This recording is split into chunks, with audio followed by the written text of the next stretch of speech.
start, Genevieve, will you read the roll call of who's participating? Yeah, absolutely. Okay. All right.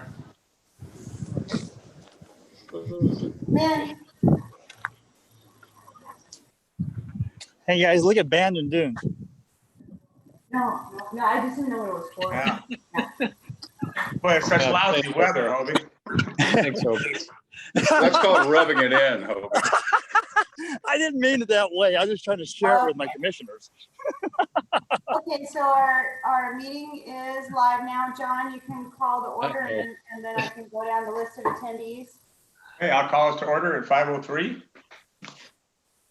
All right, and present, no particular order. We have from staff, Genevieve Scholl, Commissioner David Merriweather, Commissioner Hobie Strike, Commissioner John Everett, Commissioner Ben Shepherd, Commissioner Christy Chapman, from staff, Michael McElway, Fred Cow, Ann Medenbach, Daryl Stafford, legal counsel Terry Jakes, also from staff, Kevin Greenwood.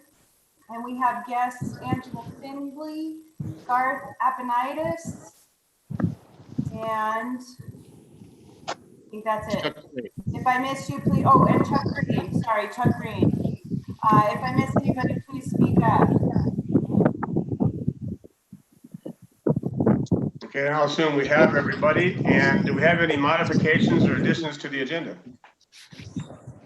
Commissioner Strike, could you mute your phone? Did I mute it? Yeah, we're hearing a lot of wind background, Hobie. Okay. Hang on a minute. So if I could, That's a lot better. first, based on the advice of General Counsel, Jerry recommends that we take a roll call vote for every action item so that it's clear in the minutes which commissioner was present and which commissioner voted. So if we can try to do that when we get down to action items, I think we'd appreciate it. A couple.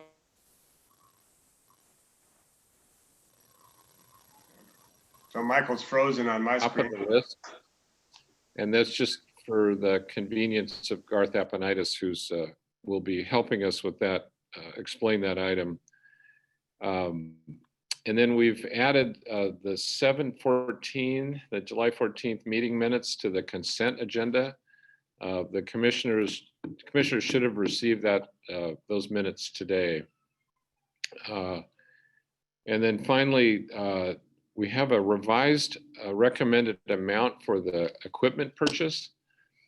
And that, I would think that would, because there's a revision to it, that would then drop down to an action item as opposed to consent, which would move consent item B to action item G. Michael, I also recommended, I told John earlier that we move the tractor mower purchase to action items 2 so that Ben Shepherd can abstain from participating or voting on that item. Okay, so would that then be action item H? And then Michael, the Hobie requested that we move the purchase of, or excuse me, the extending consultant contract also to action. Right. I'd like to move the strategic plan down to a discussion item D, I believe it is. Oh, you mean discussion? Please, yeah, go to discussion and then maybe go into action item.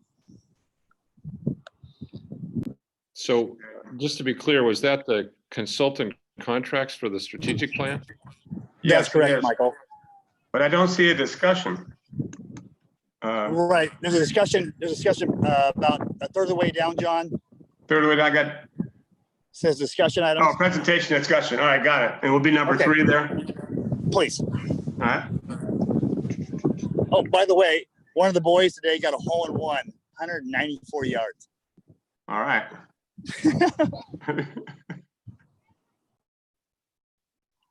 Okay, so if I have this right, action item G would be the equipment purchase. Okay. Action item H would be the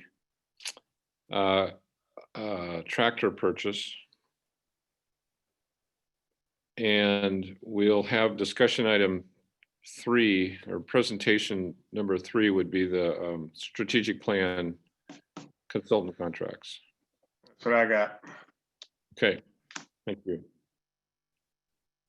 All right. That's all from staff. Do we have any public comment? Linda Maddox is in attendance here and would like to speak to the commission. All right. Why don't you? Yeah, you can take it off. Yeah, and I'll put mine on and just come up to the table.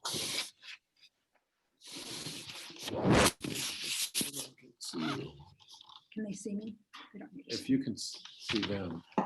Oh, I can see me. Yeah. Hi, Linda. Hi there.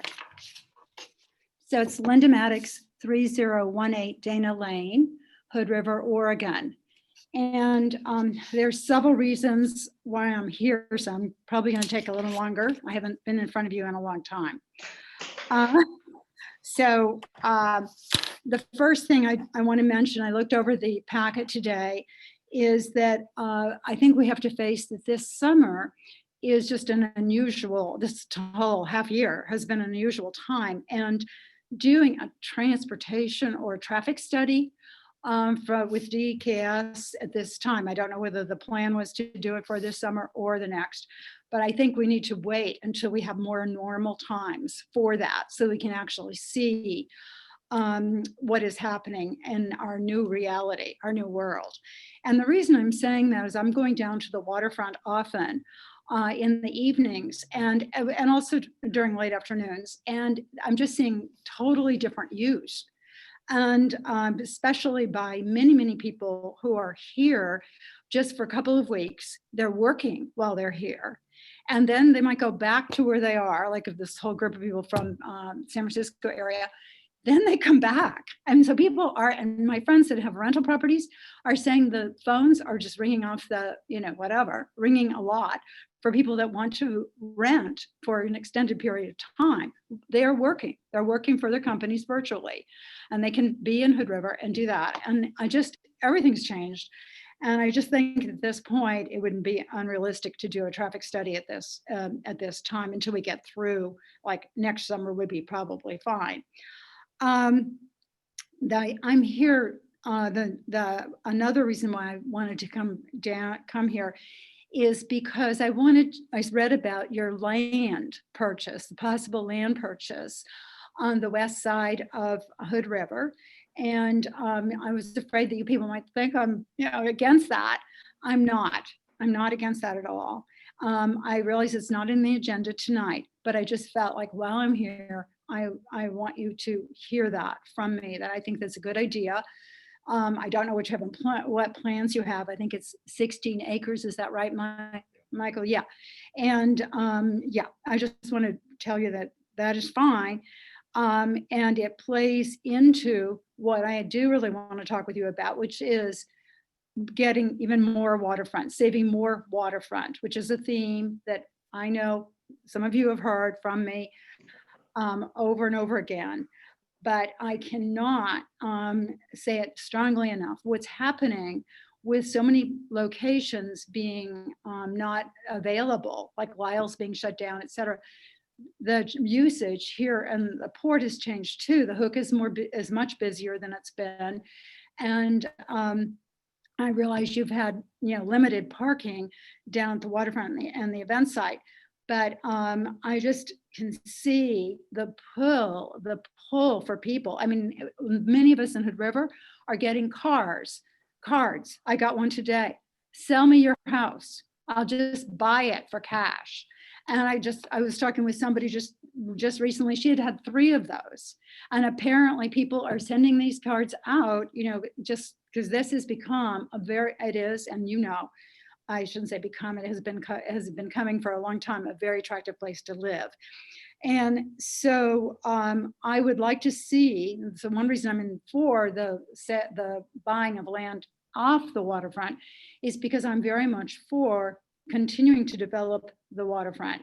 And the event site right now is beginning to look like the waterfront park did a few years ago. It's dirt. It's getting to be dirt because it just is getting overused, even with the more limited use.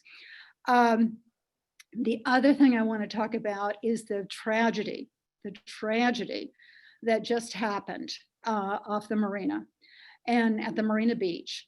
And I just went down to look at that before I came here because I wanted to make sure. We'd been down at the marina probably a couple weeks ago, and I had not, looked as carefully. Is there signage, etc.? There is signage. I just looked, but we used to call that Kodak Point. And when we sailed at the marina, which is where we first windsurfed back 33 years ago, that was called Kodak Point, that point that you go out that goes basically into the Hood River outlet to the Columbia. And it's very dangerous.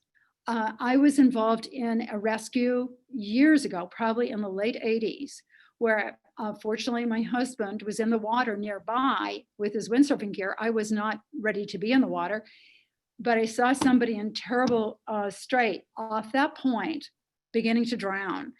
And I yelled at Ken, and he, big guy, strong swimmer that he is, was able to rescue that man, and who was an adult. And that point has been forever a dangerous place. But I was just so disheartened to hear about the 2 deaths. And I happened to be down at the event site that night where I saw all the activity over at the White Salmon, the bridge that goes over the White Salmon. And then, found out what had happened later.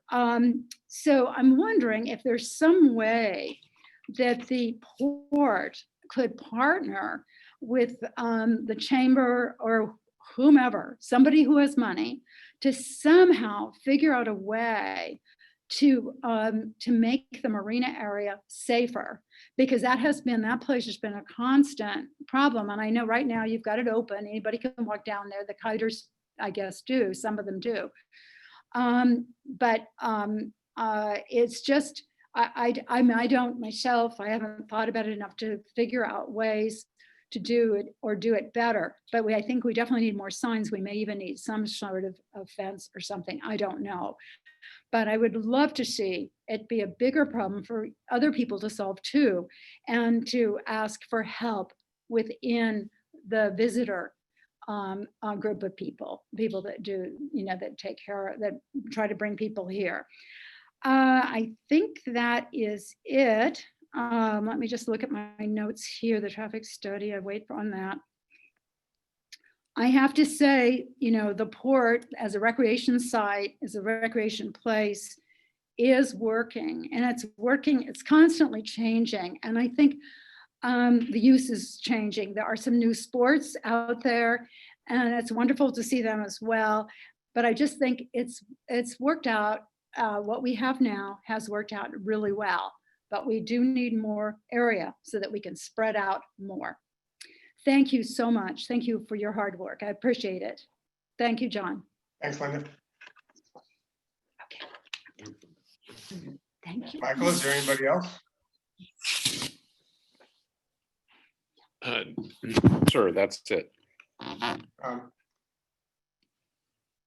Okay, in that case, we'll move on to the consent agenda, which at this point in time has landlord waiver for Hearts of Gold, accounts payable to Jake Sharp, and approval of the July 14 minutes on it. Would any commissioner like to discuss any of that? If not, can I have a motion? I move we approve the amended consent agenda. And second? I'll second. I can second. Okay, so it's moved and seconded. Any discussion? In that case, all in favor, and if you would call your name, maybe that would do as a roll call. Jerry, does that work? Well, you're muted, Jerry. Yes, just so there's a record. Okay. So if you'd state your name when you vote, we'll try and get that in as a roll call vote. Chapman, aye. Commissioner Strike, aye. Commissioner Shepherd, aye. Meriwether, aye. Okay, Everett, aye, passes. The, okay, presentations and discussion items. Kevin, you're at the top of the list. Michael, I didn't hear you. Did you want to move? So did you want to move this around because one of our guests has time constraint? That's the DKS contract amendment, and I'm suggesting that be action item, the first action item. Okay, then back to Kevin on bridge replacement. Great, thank you. I appreciate the opportunity to speak to you tonight. On the agenda is a presentation on the second cost to complete analysis for the final EIS contract with WSP.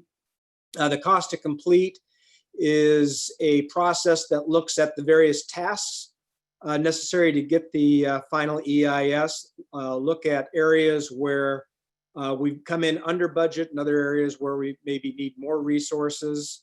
And so the analysis tonight will explain to you the various movements within the tasks and show the impacts to the contingency. We'll also do a little bit of a review on the unused contingency and kind of give you a preview of things to come as the project comes to a conclusion. The bottom line is that we're on budget to finish the NEPA process by the end of summer of 2021. And with that, I would like to introduce two very key people that I have been working with very closely over the last 18 months. The first is Chuck Green, who is our NEPA advisor from OTAC, who will be leading the presentation tonight. And then my partner in crime, Angela Finley, the project manager from WSP. She and I speak several times every week to make sure that this project moves smoothly. And with that, Chuck, I will pass the baton along to you for your presentation. Okay, thank you, Kevin. I'll give you a couple seconds to queue up our PowerPoint there. Good evening, commissioners and staff. Thank you for inviting me to give an update. It's been a little while since I shared where we were with the environmental process and the environmental budget. So I wanted to give you an update, and I know that we have at least one commissioner who was not part of this last year, and so I'll try to tie this back to what might have happened since last year to get us to where we are today, and then, as Kevin mentioned, a little bit of an outlook of what's to come over the next few months. So Kevin, you want to go to the next slide? So as I mentioned, we're going to talk about what's happened since last October, and there's been a lot. The cost to complete analysis, I'll try to break that down into some highlights, talk about the schedule, and then get into some of the action items that are coming up and what's to come in the next few months. Now, I am okay if you want to ask questions as I go through this presentation. I'll attempt to catch my breath and hold a minute or two or a second or two every so often, just in case you want to jump in and ask for some clarification. The WSP contract, when it was approved in June of 2018, was $3,148,000. That has not changed. WSP has been working within that amount for the last 2 years. We also have other services, your project director, Kevin, myself, Steve Siegel, and others. There's a total of about 1.5 million budgeted for that. When all is said and done, there's two contingencies that I'll mention. One is the amount for unforeseen items that is called contract contingency that's embedded within the WSP contract amount. And then there's the project contingency, which is what's unallocated so far out of the $5 million from ODOT. That's about $350,000 in the current budget. The supplemental draft EIS, and Kevin can talk a little bit more about that later. I think he's been giving you some pretty good updates over the months. That's due to be released this November. Comments due by the end of December, by the end of the year. And then we're looking and hoping to get a record of decision on the bridge replacement by July of 2021. Next slide, please, Kevin. So question is, what is a cost complete analysis? This is essentially us taking a milestone or a snapshot in time as to where we are, and where we are being where we are with scope, schedule, and budget. This is our ability or time to adjust closed out tasks, identify those tasks that look like they're overrunning or might overrun, adjust our budget and scope accordingly based on changes that we might have incurred, or changes in direction, or advice from ODOT and FHWA and others. We have been and continue to flag those tasks that need to be closely monitored, especially if it looks like there's going to be budget impacts on those. And then, as I mentioned, the contract contingency, what is left in WSP's budget that has not been allocated directly to tasks that we have available in case we need to cover some increases. And we're going to talk about that in a few slides, over the next few slides. I'm not going to go over every line, but this is, for those who love accounting, this is a way to try to track the WSP contract contingency budget since last year. If you recall, a year ago, we deferred the geotechnical borings. That's the underwater, drill down to see what's under the water and what we have to work with if we put a bridge pier over it. We deferred that to later on, and then put that budget into that contingency, and have been continuing to either draw on or add to that contingency with several items over the last year. Tonight, we're in that August 2020 period. So when you see a red item, that means we're pulling out of contingency and putting it into an increased budget for that specific item. If you see a dark or black line, that's we're putting that money back into the contingency pot.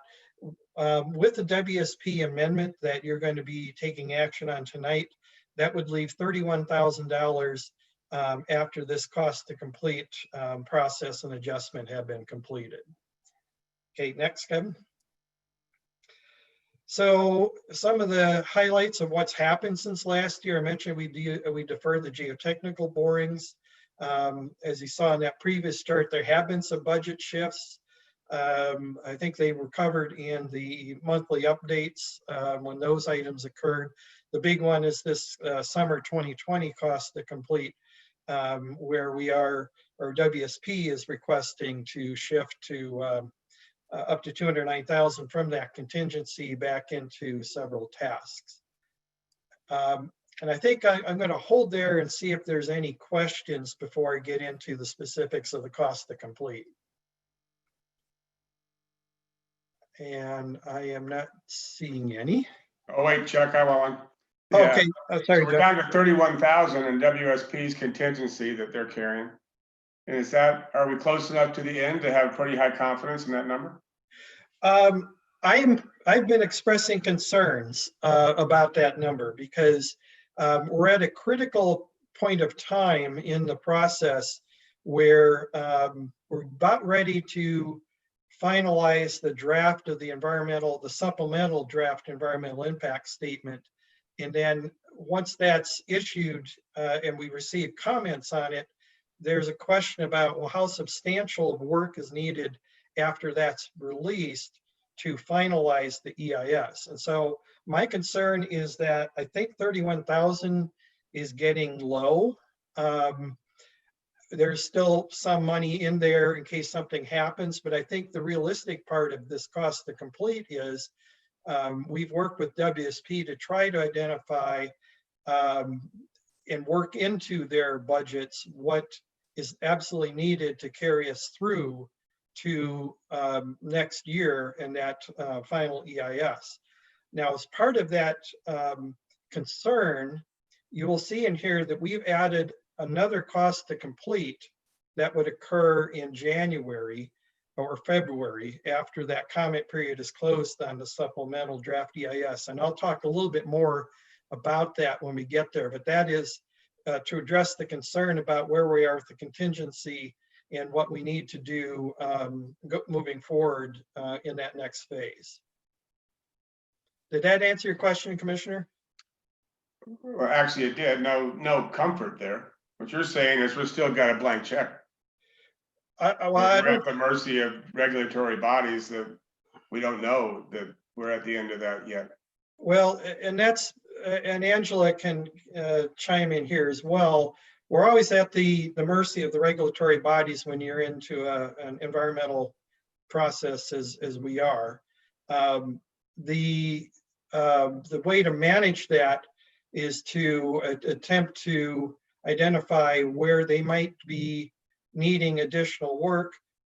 In some cases, clarify or maybe even push back as to if there's really a need to do additional surveys or identify specifically why additional work is needed. It's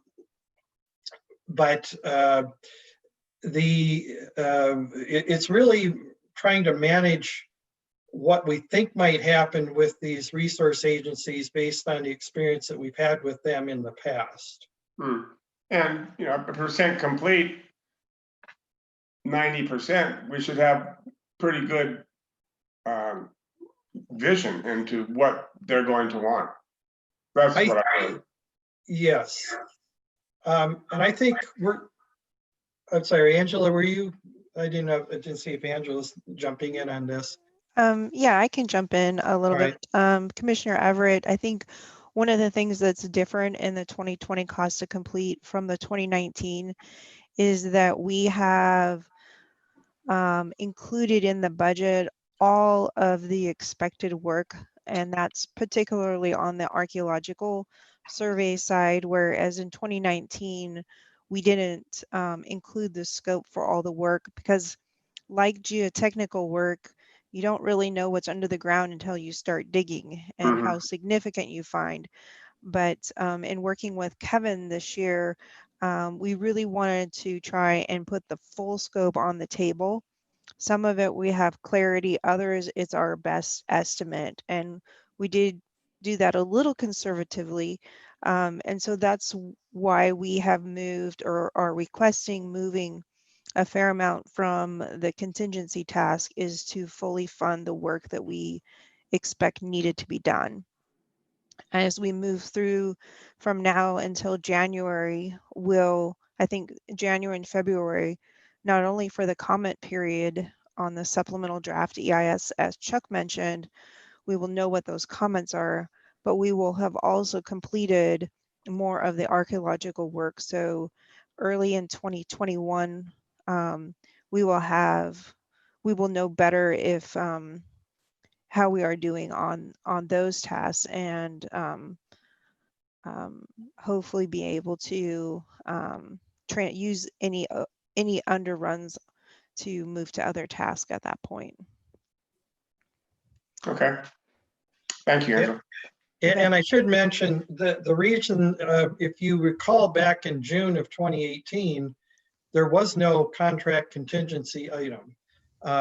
It was in that first cost to complete, and as we've worked through the budget outlook, is that we carved or created a contingency budget out of that either close out tasks or in the case of geotechnical, deferring the borings, so that we had that capability of managing the budget so that we didn't have to keep coming back to you for more money, and worked within what we had.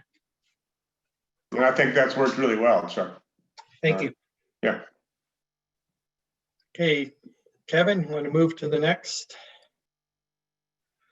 So in this cost to complete, as Angela mentioned, some of the items, we have experienced some delays, and I'll get into what exactly caused those delays. We're obviously in the middle of the major cause of that delay with COVID-19. But because of these delays, it's pushed back the EIS completion about 6 months. And with that, there would be 6 more months of managing the WSP contract. In that, that additional project management cost would be that third cost to complete once we have the major milestone completed, and that's the comments received on the supplemental draft EIS at the end of the year. As Angela mentioned, there's been some increased work or additional items requested from the resource agencies, especially ODOT or FHWA, that have been worked into this outlook, and that's where some additional money is being shifted from contingency into the environmental tasks, as well as an additional draft of the supplemental draft EIS to make sure that when it hits the street, it's ready to go. Kevin, okay. As far as the engineering support, engineering is one of those tasks when we first started out. I think we realized there was more budget expectation than we really needed to do as far as the work supporting the EIS. So some of that work was shifted into other tasks or into contingency. There is some increases now to support the geotechnical work that has been deferred, especially if there are going to be these additional borings that would be procured sometime in the next few months. The other item is on the public involvement side, where we talk about reducing the public involvement effort. That's not just saying we're not going to do public involvement, but we're at a point now where a lot of the public input on the project will be through the review of the supplemental draft EIS and the public comment period. So we're basically moving that budget around to recognize that. And so what was left in public involvement in savings from previous work has been moved into the contingency pot for now. Now, why did this change? I mentioned, obviously, COVID-19. It's not only affected our ability and WSP's ability to conduct their work and do in-person meetings, it severely affected the ability to do tribal coordination and agency meetings, because a lot of those are conducted in person. The tribes, in a couple cases, have been reluctant to do Zoom meetings. They would rather do the in-person meetings, or arranging for those Zoom meetings has taken some extra time.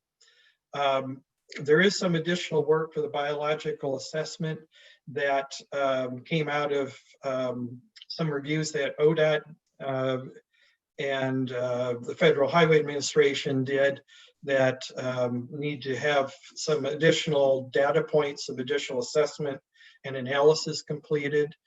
Section 106 is the cultural, historical items. The additional, and I mentioned the additional round of the supplemental draft EIS so that it's ready to go on the street in November.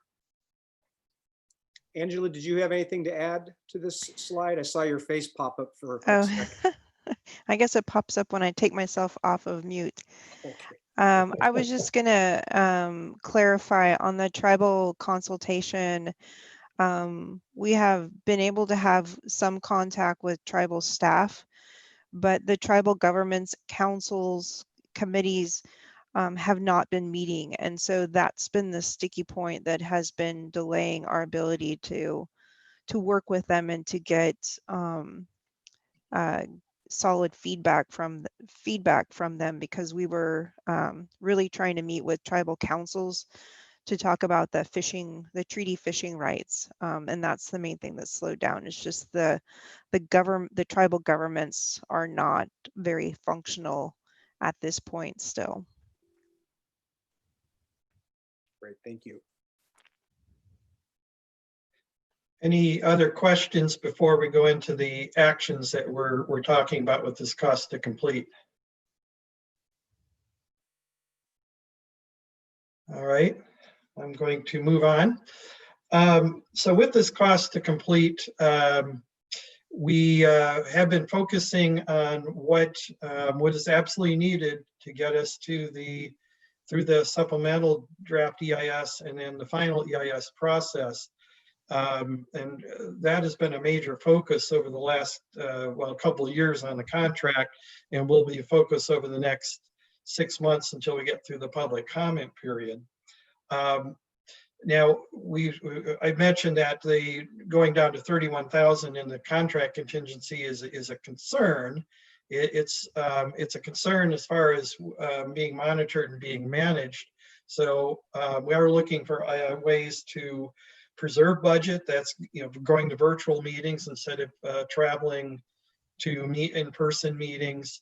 That third cost to complete, we'll be having a similar presentation to tonight in January, February, when we have a better idea as to what is needed to get to a record of decision. Kevin, I think we can go to the next slide. So the contingency considerations mentioned, there's the overall contingency level is about 350,000 now, 31,000 in WSP's contract contingency, 320,000 remaining in the ODOT $5 million contract. We have another 8 years to spend that money. The contract with ODOT expires in 2028. That was just to make sure that there's a long enough time period to complete the work on the EIS. There will be, as we mentioned earlier, there will be some items coming up for your discussion in the next few months, and that includes what we need to do to complete the NEPA process, and we'll know better by January as to what that will be. The geotechnical borings, there's a couple of things to note with these. The question would be doing enough borings to get a good idea for design work, but not a complete idea for design work with what's left in the contingency budget. If we wanted to do all the borings, it's likely that we would need to add revenues from the toll reserves or the bridge replacement fund to finance all of the geotechnical borings that would line up with each of the bridge piers. And I'm pretty sure you've been tracking what's been happening, and Kevin's been keeping up to date on the BiState Compact, and he can talk about that a little later. But those are some of the items for these unused contingencies. So the thing to note there, while we're concerned about the contract contingency, we're also concerned that if we have $5 million, we probably need to make sure we spend that before approaching the port or other funding partners for more money on some future work. So what's to come? Cost to complete is in early 2021. We've talked about maximizing the remaining contingencies, make sure that the remainder of that $5 million is optimally spent on what's needed to complete NEPA. Mentioned some of the other items coming up that would need some discussion about what happens after NEPA, which is the preliminary engineering, so more design process than what you have now to support the EIS. This would be the 15% plus or minus design process, which would be a separate procurement next year. The governance process, and through a tolling finance, because depending on the type of project delivery, there would need to be some very long-term toll revenue forecasts, especially if you go out for a public-private partnership and gives potential partners some financial expectation of what their return would be. There are some grant requests that are out now, the $5 million build, which we expect to hear in September-ish from the federal government on that, the U.S. Department of Transportation, and then with the legislatures, Oregon and Washington, potentially $5 million asks from each of those legislatures in the next session. And then the question is, if those other grants don't happen, what can the toll reserves leverage, or what can the contingency leverage as far as further work or perhaps other grant sources that we haven't listed here? Okay, Kevin, what's good? So what happens next? Tonight you have an action item later on about approving the contract amendment. And I do want to reiterate that WSP is still within their original contract amount, even with this amendment. Look forward to the big item coming up in November, releasing the draft EIS for public comment, which would have, Angela, is that 30 or 45 days that would be available? It'll be a 45-day comment period. Okay. The cost to complete, the third cost to complete, and hopefully the last one for this contract, and then where we go with contingency and post-NEPA items. And I think that's it. So I'll return it back to Kevin. Great, thank you. At this time, I'd just like to turn that back over to the commission and just see if there's any questions about what you've heard or just about the process. So I'd open it up to the board right now to answer any questions from Angela and or Chuck.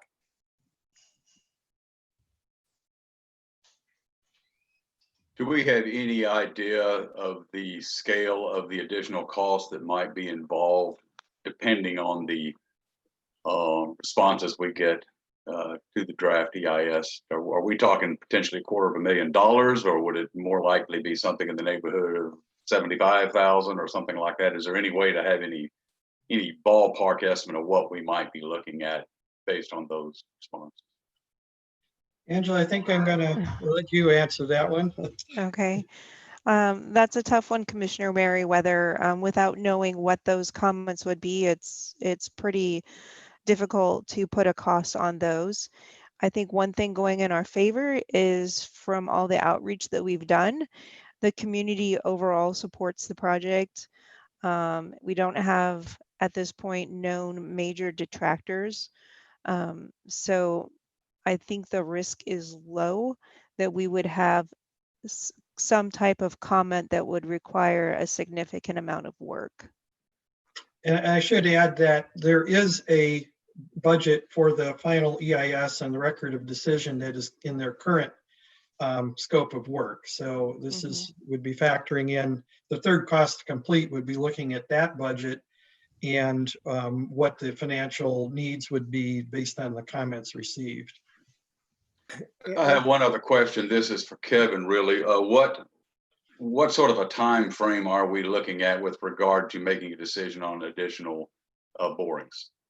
I think do we wait until January to do that, or is that something that needs to be done now?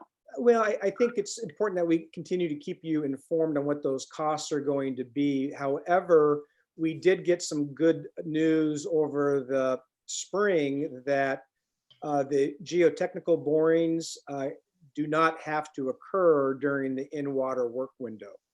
And so we can do that pretty much any time of the year, which really takes a huge amount of pressure off of really trying to get that done. So I would anticipate, Commissioner, that as part of the third cost to complete, that we would come back and present that to you. I think Chuck noted that there is a little bit of a run-up time to getting the contract with the geotech subconsultant lined up. It is that scope is actually has been in WSP's contract. It just hasn't been funded. So we'd be in a better position early in 21 to give you additional information. Okay. So we don't have to make a decision about additional borings prior to the next quarterly analysis or the January cost to complete analysis. That's correct. Now that we're not limited to the in-water work window. Right. If I could, Angela, could you just, for the commission's sake, maybe give an example of what could be a risk item that would come through the open public comment period or between now and this third cost to complete, maybe drawing from other experiences? We've had sometimes requests come to change alignments or move, for example, maybe the roadway connection on the Washington side, maybe, they want a stormwater pond moved or they want the connection to be different than what we have scoped. And if that expands our study area, then there's a possibility that we would need to conduct more survey work in areas outside of the study area that we worked within. So that's when sometimes things can get a little costly, and also there's time involved with that. I think we've drawn our study area boundaries pretty large, considering the constraints that are on both sides of the river with the bluffs on the north side and I-84 on the south side. But those are typical things, is when our alternative changes. One thing that is still, we don't have as much confidence as we'd like at this point is with the position of one of the bridge piers, which is landing on the parcel that's federally owned, that's for the treaty fishing access site. And so if it's a no-go of actually being able to build that pier on that location, we would have to commit to doing some redesign to show a movement, a different span there, so that we could shift that pier off that corner of that parcel, the southeast corner that's submerged in the river. Great, thank you, Angela. You bet. Yeah, and frankly, Angela, that's particularly concerning to me because we have not been able to establish good rapport and dialogue with the tribes. But by the time we do the preliminary draft, we really need to have resolution with regard to how the tribes feel about that, and particularly with the trust land. Yes. So we've talked with BIA and CritFic about that. We were able to meet with the Umatilla tribe in January and February, and they didn't raise any concerns about it. We had meetings scheduled with the Nez Perce in April, but of course that's when COVID hit. So we are trying to get back out in front of the other 3 treaty tribes, particularly the Yakima, because I think that tribe is the heavier user of the site. But that's a priority for us to have those discussions. And so that's one critical piece that we just haven't been able to push, because we can only go as fast as those tribal governments reopen for business. And if I could, I would also just add that in our conversations with CritFic, the operations manager actually suggested that we develop some photo simulations kind of showing what the new bridge would look like, from the fishing site. So I'll just really briefly just show this image that was created really literally in the last month of the current bridge and the proposed bridge from that treaty fishing access site. This image right here was asked for by CritFic. And so this is really the type of outreach that WSP and the port are doing to really engage the tribes to the degree that we can. But all of these images will ultimately be used in communicating with the tribes following their lead.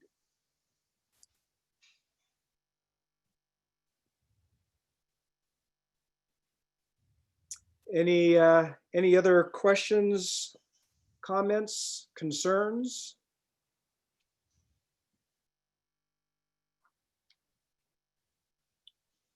Well, great. Well, Angela, Chuck, thank you very much. I really appreciate I guess you didn't really have to drive to Hood River, but making the effort to log in Yeah, and thank you to Angela. I think we probably have at least 2 meetings this week to I think for so. various Yeah, if things. I could just say once again, thank you to the port and the commissioners.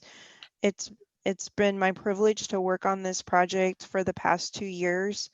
And I really look forward to getting that supplemental draft out on the street and getting us closer to that record of decision to finally reach that milestone that was begun back in about 2000, 1999 or 2000. So I'm excited about that. And just again, thank the port for choosing WSP and just being a great partner to work with. I'm just a little disappointed. Last time I did this last year, I went with my wife to Full Sail afterwards, and hopefully next time. Chuck and Angela, Thank you. thanks very much. I appreciate it. All right, well, I guess that transitions into the BiState Working Group. If you're ready for that. Yeah, and we got Steve Siegel. Well, Steve's not going to be able to join us this evening, so if you would allow, I'll just summarize. I've got the presentation that I can bring on the screen. If I can just review it quickly with you, if that's Yeah, that'd be great. Give me just a second here while I can figure out how to shut off the okay.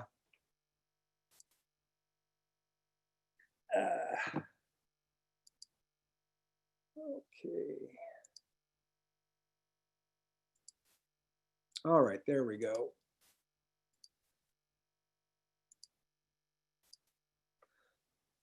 All right, does everybody see that? Let's see. I do see it, Kevin. Okay, great. Yes. So the BiState Working Group has been working very hard with Steve Siegel. Steve had a little bit of a delay in getting this presentation that I'm going to share with you, but we were able to meet last Friday. I included an agenda in your packet, but most notable is that also in attendance at that meeting was Brad Boswell, who is our government affairs official out of Olympia.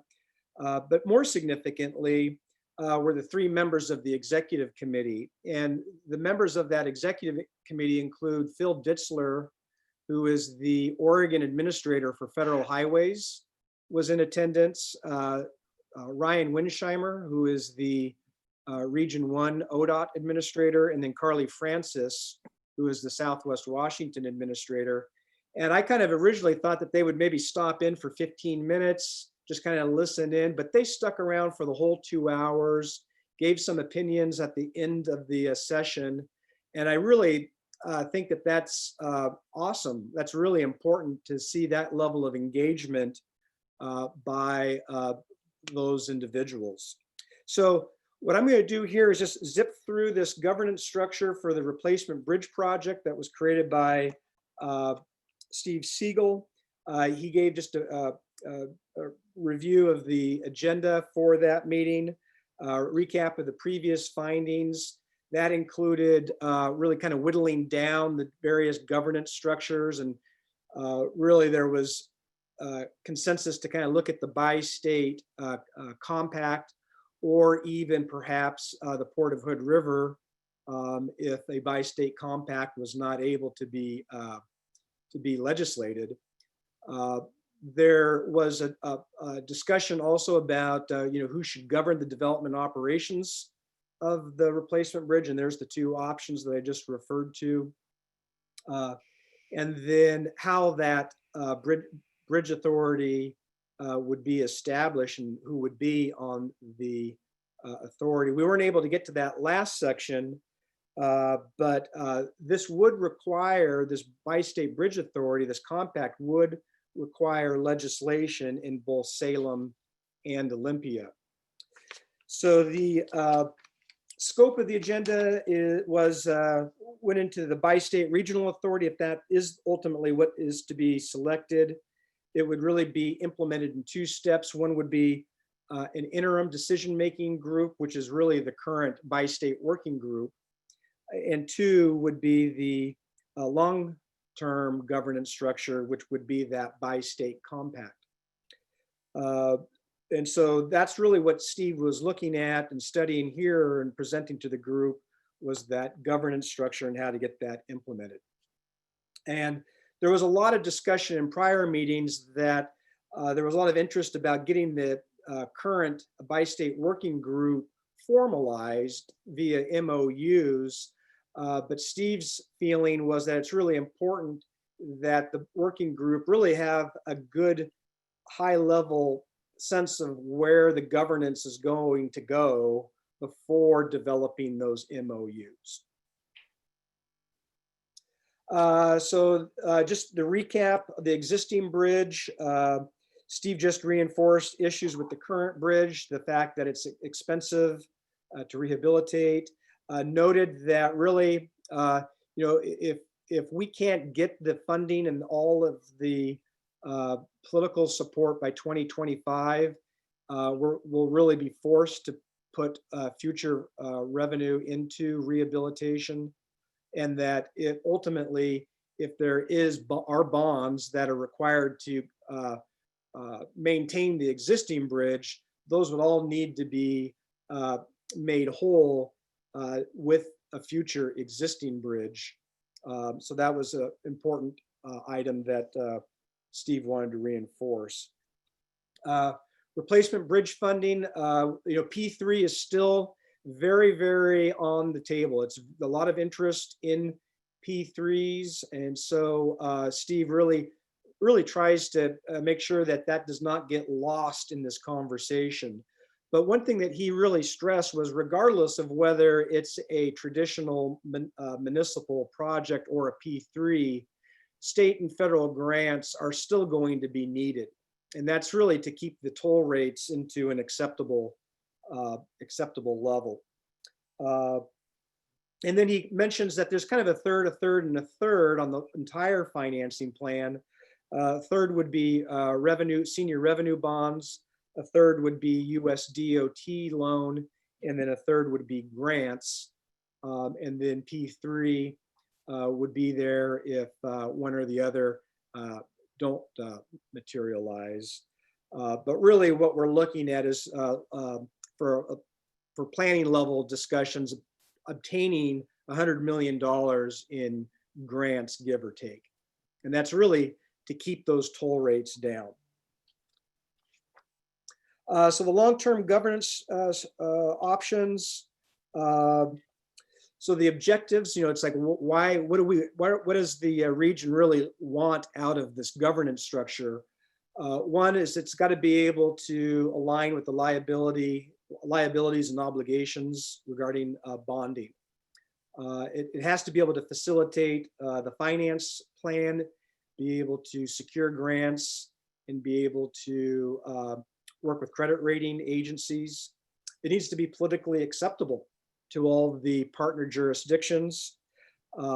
Local agencies should be shielded from the liabilities and obligations of the project. Ensure that the governance structure ultimately allows for P3 possibility, that there was general consensus that P3 should still be a possibility, and that it would allow for the start of construction by 2026. So the next step was Steve kind of dove into some of the details of the structure, really looking at the creation of a bi-state authority versus taking advantage of the authorities that the Port of Hood River received in the 2017 legislative session. So he went into a couple of matrices where he kind of compared the bi-state authority versus the existing Port of Hood River authorities. He notes there on the legal basis that both have the statutory authorities, the project delivery options. Again, the P3 is expressed in both, but it would take a little bit of an extra effort to get that P3 authority out of the Washington State Legislature, just because they've had some negative projects that were funded via P3. And so that might be a little easier with the Port of Hood River. Another area is the role of local partners. With the BiState authority, that would be described in legislation, and it could be in appointed members. The board members could be appointed either by local officials or by state officials. All of those issues would be described in that legislation. With the Port of Hood River Authority, the local port partners would have an advisory role, but ultimately it would be the Port Commission with the final decision making. The obligation, next item would be the obligation of local partners, that the local agencies be fully shielded from obligations. That's a real positive with the BiState authority. The port would still be ultimately responsible as the standalone authority. The staffing, a lot of, with the BiState authority, there potentially could be a role of contracting with the Port of Hood River for operations, but there would need to be some intergovernment agreements between this new compact and the port. Obviously, the port currently has the staff, though there would need to be some additional likely contracted staffing to help with the administrative aspects. For funding, and I think this is the big one that Steve really stressed, is that with a BiState authority made up of officials from Oregon and Washington, it really provides the best opportunity for significant state grant funding. And having both legislatures involved in the formation of this document gives them some vested interest in making sure that this project moves forward.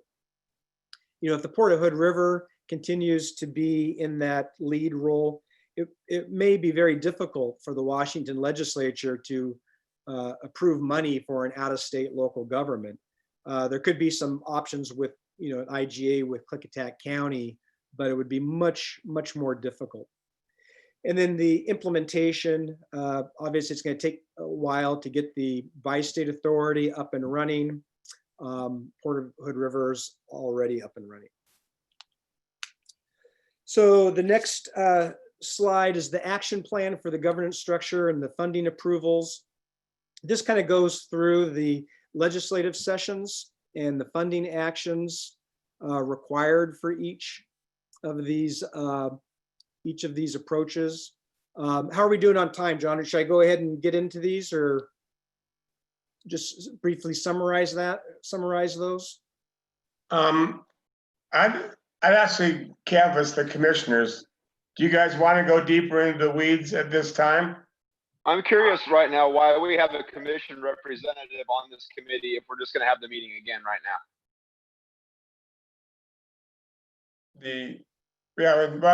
That's the question I'm asking, really, because certainly for Commissioner Chapman and I, we are on the commission. However, we don't have the informed consent of our other three commissioners.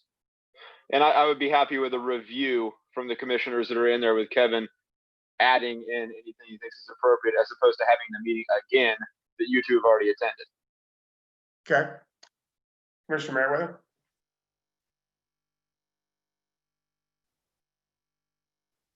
Yeah, that sounds fine to me.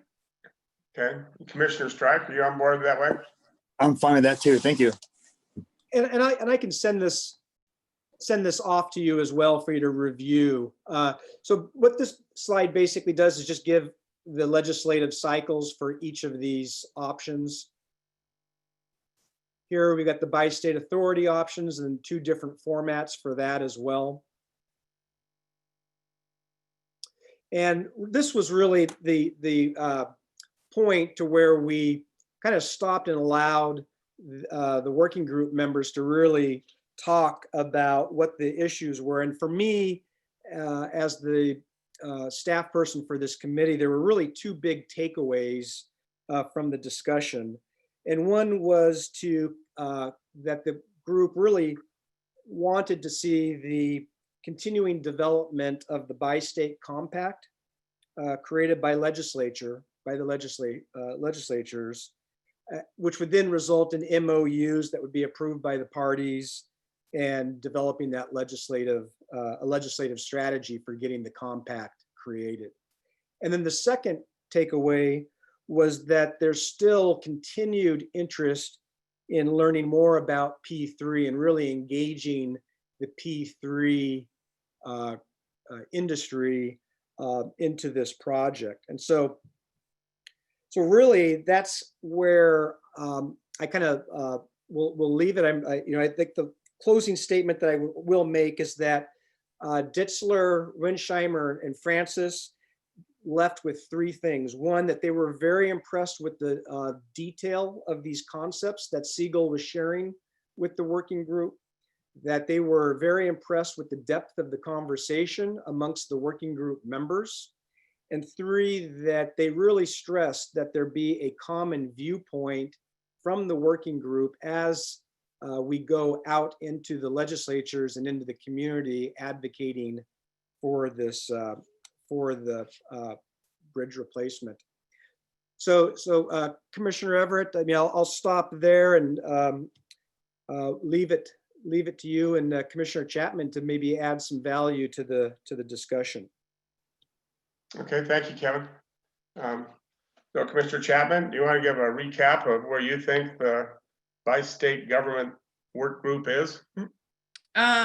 Sure. I think that the main takeaway I got is we all are very aware that we have a significant timestamp on when we need to start investing a lot of money into the bridge, the existing bridge. And so we want to be very cognizant of that. And so it sounded to me that everyone wanted to kind of pursue both avenues to see which one is going to move us along faster, and make sure that we're leaving ourselves open for both possibilities. And then the only other thing that I really had a big takeaway from is that, the Washington side is still very wanting to ensure that they remain having teeth in, and however that's going to look with either if the port does a P3, how do we keep them involved so that they feel like they're a part of the process? Or if we do this governance thing,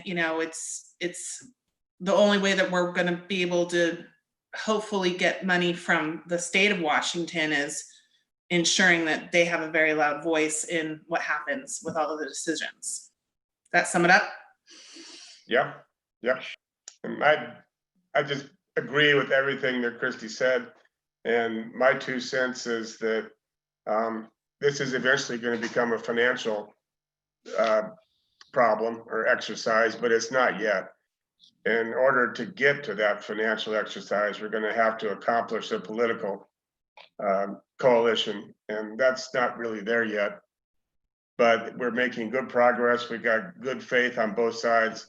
The whole North Shore is united. It's not going to be a Porterhood River Bridge, or if it is a Porterhood River Bridge, we'll be on our own. That's my takeaway. Well, and I think we need to bear in mind as we go down this path that if there is a significant amount of influence or decision-making authority with regard to all parties to this agreement, then if we are the party that is actually operating the bridge, that could be problematic in terms of how efficiently or effectively we're able to do that if we don't have full authority to manage it as we think is in the best interest of the port and of the bridge. So that's something to bear in mind as we go forward. And by the way, as long as you had those folks in there from Federal Highways and WashDOT and ODOT, did you offer them a bridge? We're not quite there yet. We're nibbling at the edge. One thing I would say is we do have, our next BiState working group meeting will likely be early in September. Our next one with Steve Siegel. The BiState working group has been meeting every other meeting in a smaller, just the 6 members talking about corrective course and that sort of thing. And so that meeting's actually happening this Friday. But the next big working group meeting will complete the compact selection overview, continue the discussion of evaluating P3, start looking at developing legislative strategies, and engaging Thorn Run partners, our Salem lobbyist, and our local legislative officials, and making sure that we've got a champion on the Oregon side that to kind of match the strength of Senator King on the Washington side. Okay. So this was, any other questions? I really appreciate you giving me an hour of your time, and thank you very much. I guess I'll conclude my bridge replacement update. If there's anything in my written report, I can certainly answer any questions that you have. Otherwise, I'm done for the evening. Stick around. I just put on the table, Kevin, that you're doing a great job. Oh, thank you. You're operating without any real authority and bringing together disparate parties from 2 different states. And you're doing really a good job of getting them into the room. Well, it helps when you've got people that have a common interest. Thank you. Okay. All right, then let's move the extension of the strategic plan contract. And Commissioner Strike, you asked for the moving this down to discussion. You want to start it off? Sure, thanks, President Everett. Appreciate it. First of all, I'd like to thank everybody for being here. The reason I asked to move this down into discussion area is that I have some concerns with the effectiveness of Terry Moore in regard to him being effective and a facilitator in our meetings.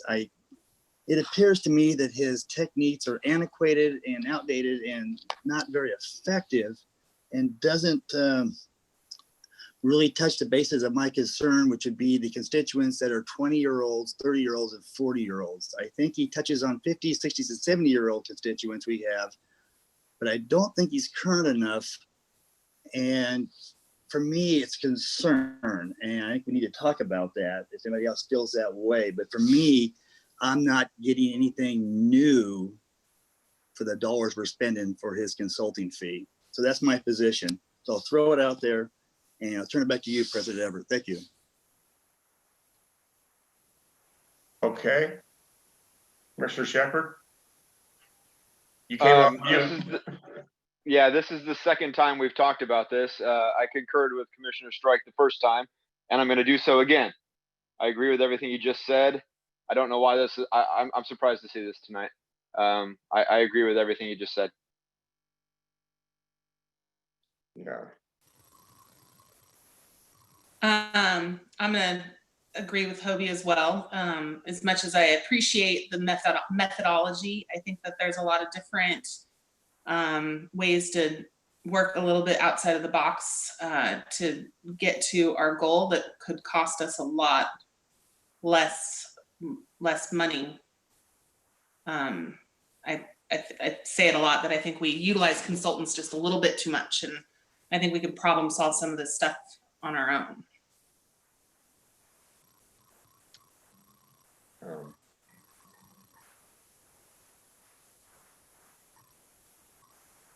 I mean, this basically is being considered because we didn't get finished. We suspended activity. Where are we? And I don't know, Genevieve, if you can answer this, but where are we in terms of not extending the contract, terminating it, and trying to do things either through another consultant or doing it ourselves in some capacity? What are the, I guess, impacts or the consequences of just terminating this contract? And in fact, is it, have we already paid it out? I don't know where we are in terms of paying it. Well, we haven't paid it out, but it has expired. It expired on June 30th. But you know, the hours that Terry has worked have been billed and paid. The project just wasn't completed. You know, so it really, the second half of the answer to that question is it depends on the approach we want to take the new timeline. I don't know if Michael, do you want to chime in on options here? For the graphic design element, the contract with PageWorks, I'd really, usually these documents are pretty hefty. So I would really want to rely on them for those services.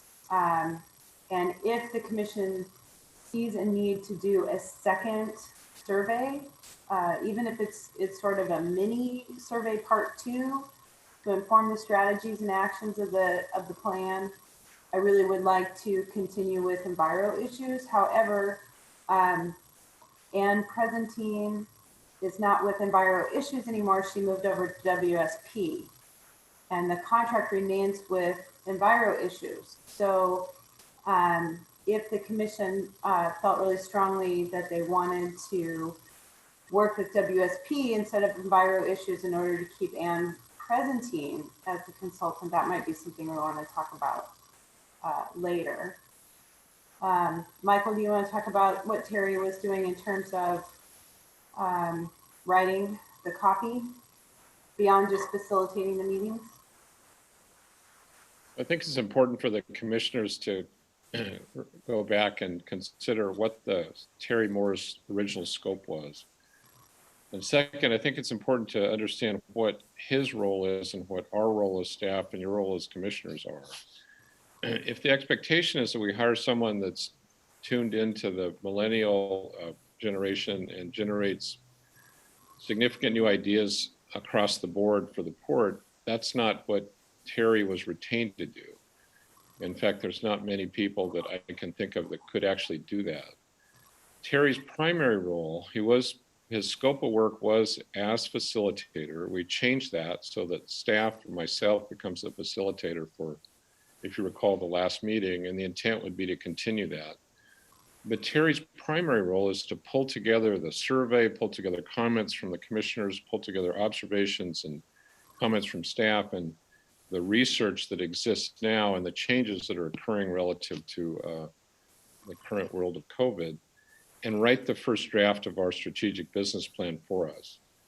When we did this 6 years ago, that was a very, very significant effort and requires concentrated time to pull together lots of information sources, put it in the format that's recognizable, and also to write it well and meet the expectations of a written strategic plan for the state of Oregon.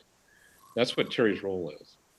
And I would urge you to reconsider this, the consideration that we somehow jettison Terry because we don't like the way he facilitates meetings, and just consider the fact that he is an excellent writer for putting this final draft product together for your consideration and for the final polishing and completion.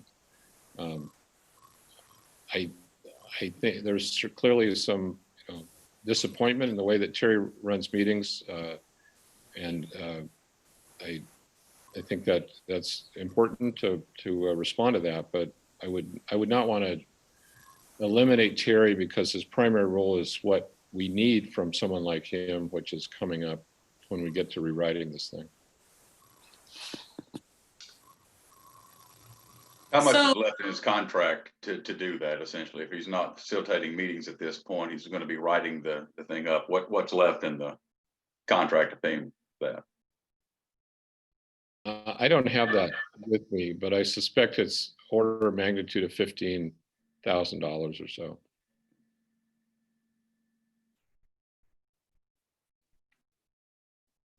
And the, Michael, for me, the Terry's performance aside, when I saw the budget for our strategic plan at 100,000, if memory serves, is that correct? Approximately. Yeah, so that gave me pause. But then as we got into it at the beginning, and I realized that 50,000 of it was coming in the form of a grant. Correct. And then it wasn't one person. We got 3 subcontractors that are chopping up, out of our pocket, $50,000. that it was mandated by the state. We don't have any option. We have to create this plan. We have to create this thing for the state of Oregon. That's the law. Then it becomes almost a least cost approach to a regulatory burden, in my view. Because I do believe that I agree with Commissioner Chapman. We can hash a lot of this stuff out. I think we have done a lot of work at understanding what we need to do at a bunch of levels. And however, there remains the state of Oregon's requirement that we have this plan, and it has to be to their standard. Yeah, that's correct. Just addition to the conversation. So if we just shift Carrie's focus and say, let's get the document, I mean, how much is left in his contract? Or is he max out of his existing contract? And this is additional ask is to do the writing part. No, the remaining budget would be focused on his primary task, which is to write the final report. And there's sufficient budget. I don't know the exact number, but there's sufficient budget to complete that.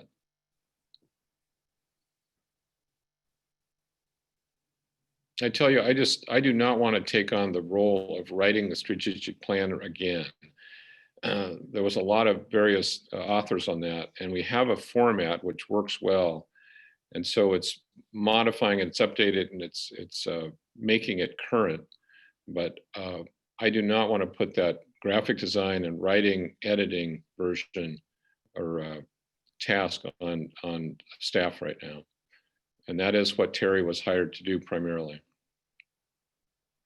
So if we have PageWorks is supposed to do the graphic design aspect of it. Yeah, the layout and you know, there's lots of maps and illustrations and things like that that go into the document.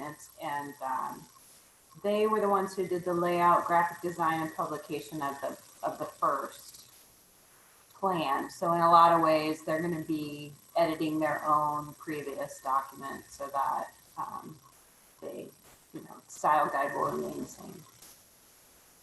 And then if we have the either WSP or EnviroWorks who assimilate the data, it seems like between and their work is primarily done. And I think we've only got on their contract about 3,200 remaining. And so their scope, though, the big question is how much do you guys want to do post-COVID public outreach? You know, do you want to have another survey? We got all of that data in from that survey, and it was such great participation. Then literally the next week, everything blew up. So those questions about economic development priorities, I think probably need to be asked again post-COVID. If it's something that the commission wants to ask again, that's, sort of the core of a specific strategy decision you're going to make. In a lot of ways, you could just say, well, a lot of this stuff is obvious, and some things are not obvious. So I would expect, depending on the scope of public outreach the commission wants to do post-COVID, we might need to not only just extend the term of their contract, but we might need an amendment to increase the budget for that public outreach part. It depends on what, it completely depends on what you want to do and how. My feeling is that the answers post-COVID are either going to be incredibly obvious or take several years before they materialize. Right. And that's really just the magic part of it is you get the public input in, and then it's up to you guys to devise strategies and actions to address those priorities, right? So, The idea Sorry. is, who is going to convey us through that process, the actual strategic planning.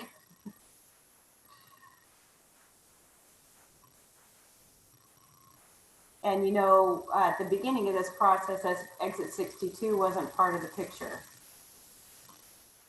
The traffic analysis that DKS is working on was an item that we wanted to have resolved and incorporated into the data to be considered while you were developing strategies. So we really need to map out a new timeline and a new scope so we can get a completed document. Well, we're almost talking about a do-over. Yeah. In a way, That's I didn't want not to- a very attractive alternative. Yeah,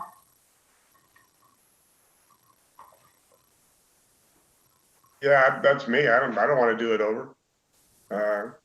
And if page works and enviro issues are down to 3,200, and Well, PageWorks would be I'll have to look and see what the budget is, but I think it's around 10,000 or, no, I'm sorry, 9,500. okay, That but was there's, budget carryover from last year because we didn't spend it last year. So we Right. carried it over into this year's budget. but I don't So see. Michael, I'm sorry if I'm asking the question twice.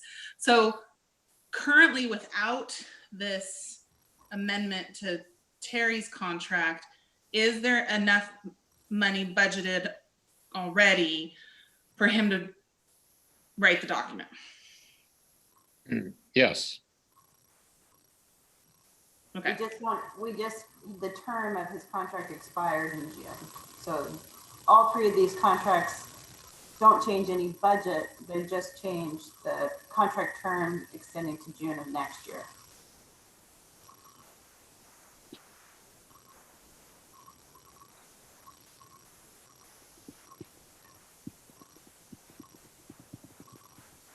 Nobody is unmuted.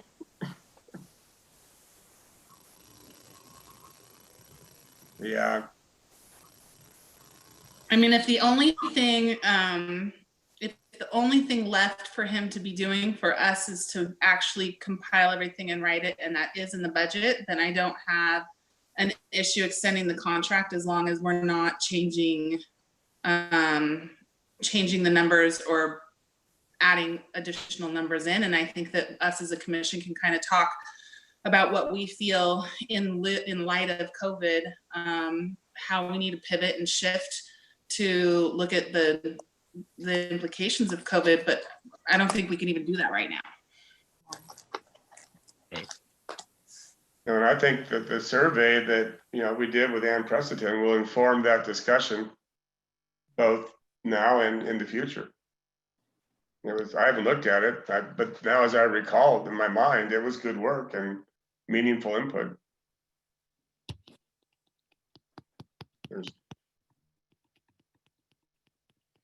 So I guess, Hobie,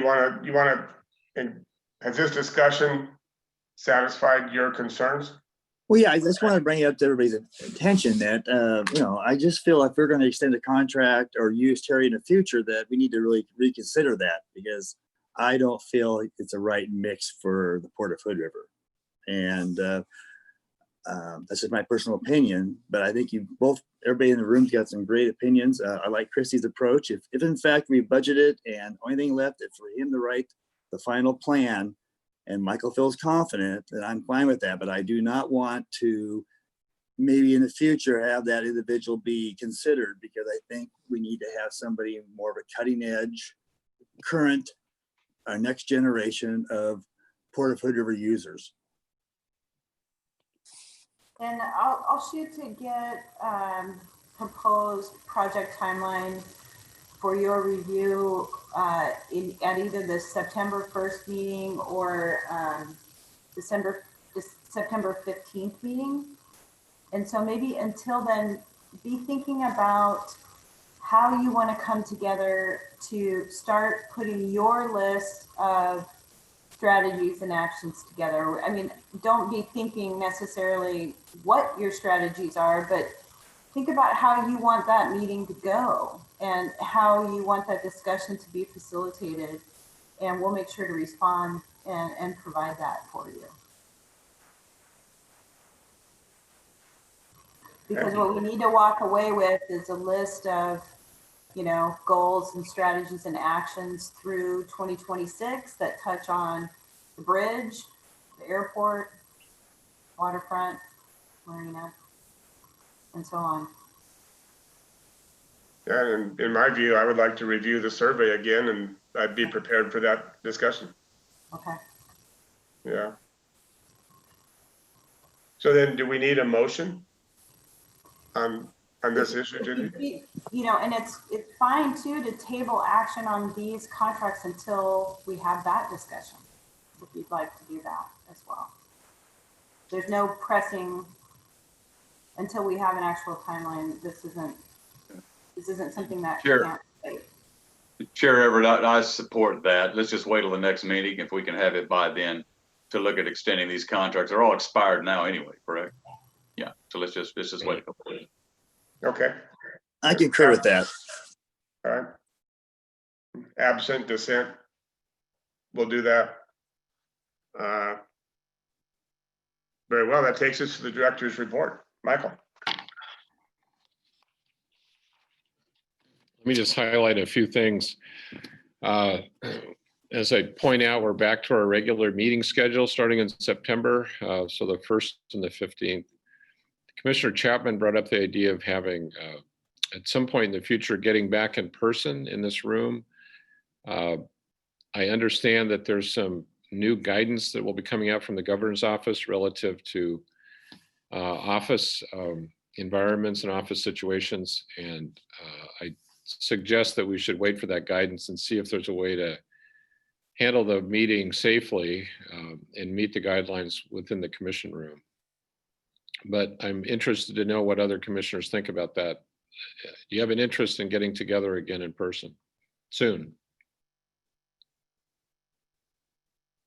Well, the only reason I brought it up is I know that some people respond better in person and some people respond. I don't think that we should stop having it be online. I think it works really well when commissioners are traveling, like Hobie right now, and you know, it allows more people to participate and we don't have to spend a lot of money bringing like Kevin out. And you know, I think we can have some cost savings, but I do want to recognize that some people kind of like that face-to-face interaction, and I think us having a hybrid model moving forward might be something to take a look at.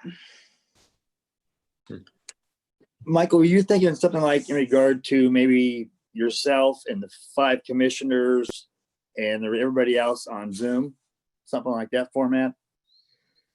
Well, there's some variation of that. I think the challenge would be having setting it up so there's a proper camera angles on the people that are in the room, and I'm not sure how that would work. But that's something that we should at least consider how it might work or be an opportunity if we get to the point where we think we can do it safely and technologically adept.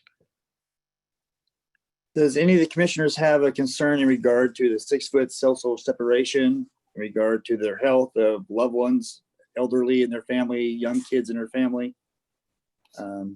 Anybody have a concern I don't about have any that? concerns. I don't have any concerns for me. I have a lot of concerns for my people in my family, those I work with every day. I won't be rushing back into a boardroom. Okay. I kind of like doing the Zoom meetings, to be honest with you. It allows me to do some traveling and things like that. Also, I am high risk being over 60, so you know, I've got to bear that in mind. But if we started to do it in a way that was safe, I wouldn't have any problem with that. But be aware that this county is actually in a special situation with regard to the state, and we may end up going back to phase 1 because of the incidence of virus. You're right. We're under the watch. You're right, David. Yeah. So anyway, if there's a safe and healthy way to do it, that'd be fine. I don't know if it's appropriate to do it right now, especially while we're in this situation.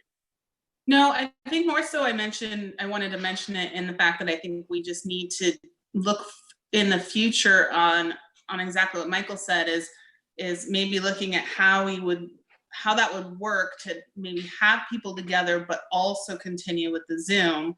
So those that can be in person, so we're not having all of these audio and video issues and bandwidth issues, and you know, Genevieve in her office and Michael and they're pulling video from everywhere. We might want to look at maybe how it would work to have a video that gets the whole room.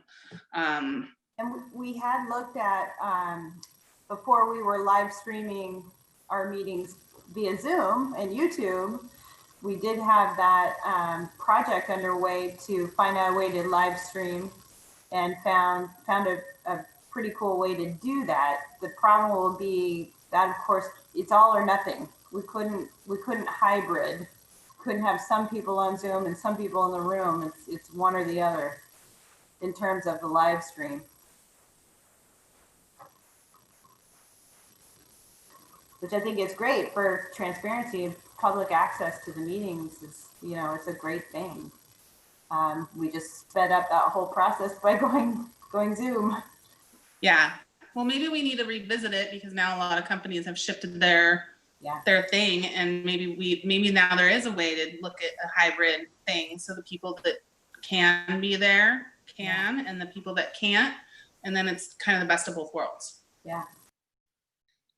Genevieve, that's a question. Could you have any statistics on how many people are watching us on live stream? Let's see, right now, look.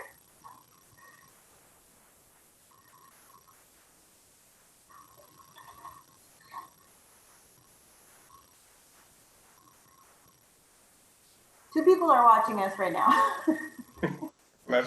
Thank you. The two people that are watching us, thank you. Yeah. But all right, so can we wrap this up and say that another look at technology? I mean, I'm the oldest person in my family, and this is the best Zoom meeting we've had yet. I think we're getting better at them. Got our Wi-Fi issues figured out. Helpful. Mm-hmm. So we'll continue. We'll do that. We'll look at some options for organizing a hybrid meeting, and we'll look at where this county is relative to the watch list and the governor's guidelines, and we'll continue talking about this over the next month or so. I want to focus on a few items that related to the waterfront. We implemented, as you know, the seasonal pass holders at the event site and the limited parking on Friday, Saturday, Sunday on First Street. And we're prohibiting, to the extent we can, kite boating over at Marina Beach. So far, we think that's helped some, cut down on the availability of parking and the conflicts of users at the Marina Beach. But as typical, there's people that are opposed to it and people that are supportive of it. There's some people that are suggesting that we should close all the sites along the waterfront and literally just shut down the waterfront to outside users. For the time being, we see continuing those steps, and there was a suggestion that we allow the kiteboarding back onto Marina Beach, and we're not yet comfortable with that. We have about 4 weeks left in the summer. It's sort of prime time around here, but I'm personally not comfortable with adding back kiteboarding to Marina Beach because of the message we've sent and the way that's being used by people that are picnicking and have kids and family down there. But however, shifting to this really, really heart-wrenching tragedy that occurred with the 2 drownings. If you recall, the property line between port property and the state property is really cuts through the sand area on Marina Beach.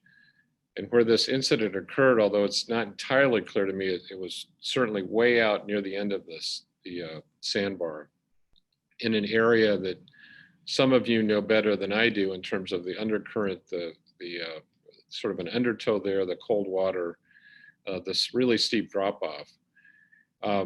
Genevieve has been in touch with the state DSL or trying to get in touch with them.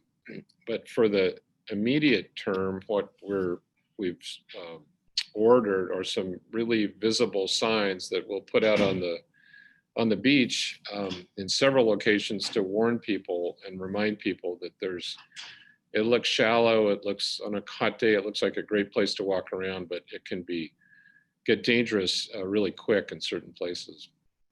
And then we're going to try to get the message out to the extent we can to visitors through the chamber and other venues to try to remind people of the risks out there. But boy, it's just heart-wrenching to see that happen, and to know the loss of life that occurred out there. So I wanted to reflect on that and just ask if there's any other thoughts or suggestions from commissioners, the things that we should pursue.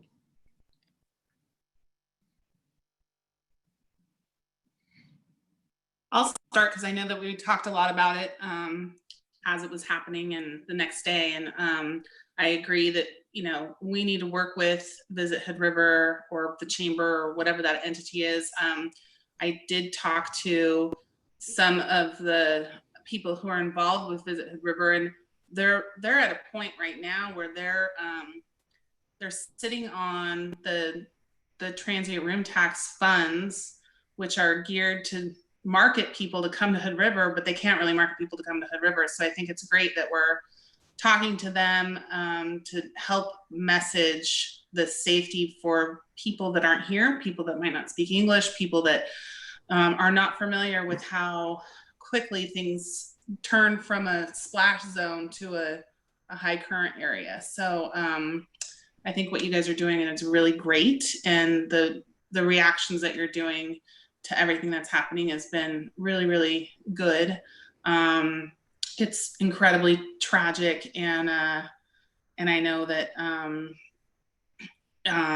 you're continually working forward to make it as safe, make a large moving body of water as safe as possible. And it's hard to communicate that with people. And when people go down to the waterfront, they don't even think to go to the port website. So utilizing something that's going to reach more people in conjunction with our signage, I think is incredibly important. So thank you for doing that. This happened, I'm going to say 5 or so years ago, and in conjunction with the Lions Club, we put up 2 large signs at Marina Beach that lists all the hazards out there. And they're large, but they're blue and they don't jump out at you. And I just think it becomes part of the background.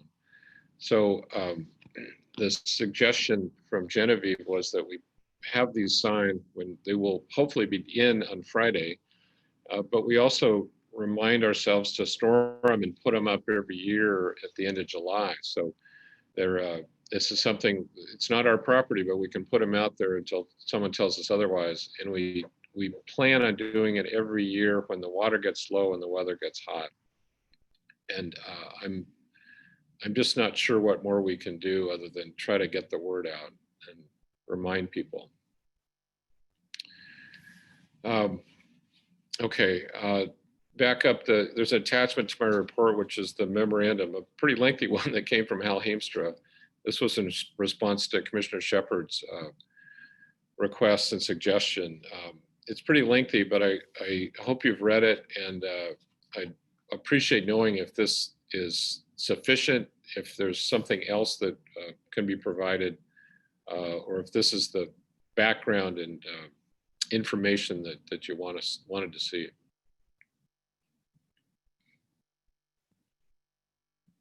It was for me. It gives me a really good, well, yes, it was.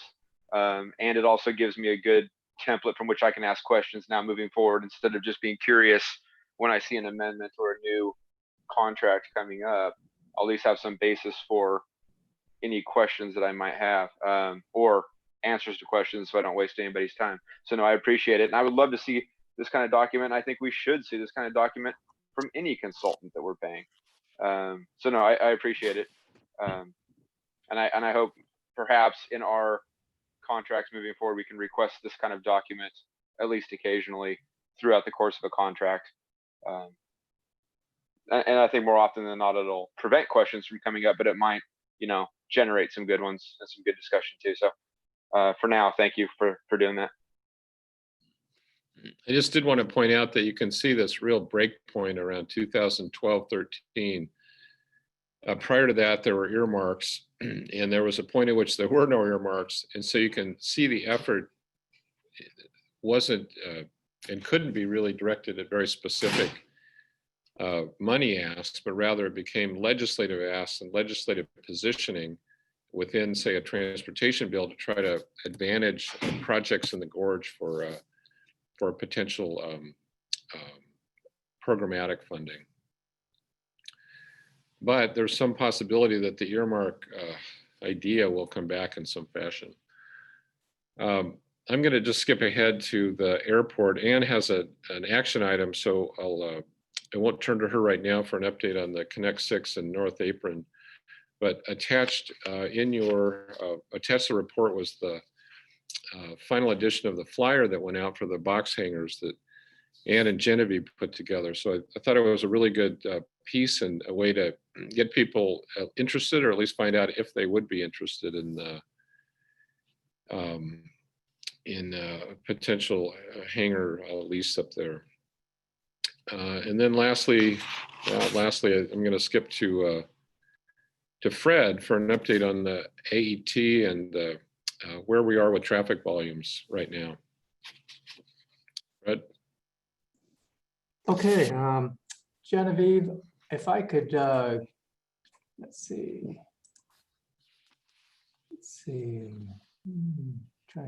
Yeah, here we go. I got it.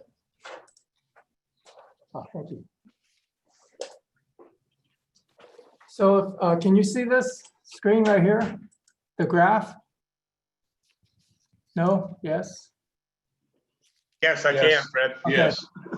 So the sort of orange tan is 2019 and the blue is 2020. So we started back here, in March.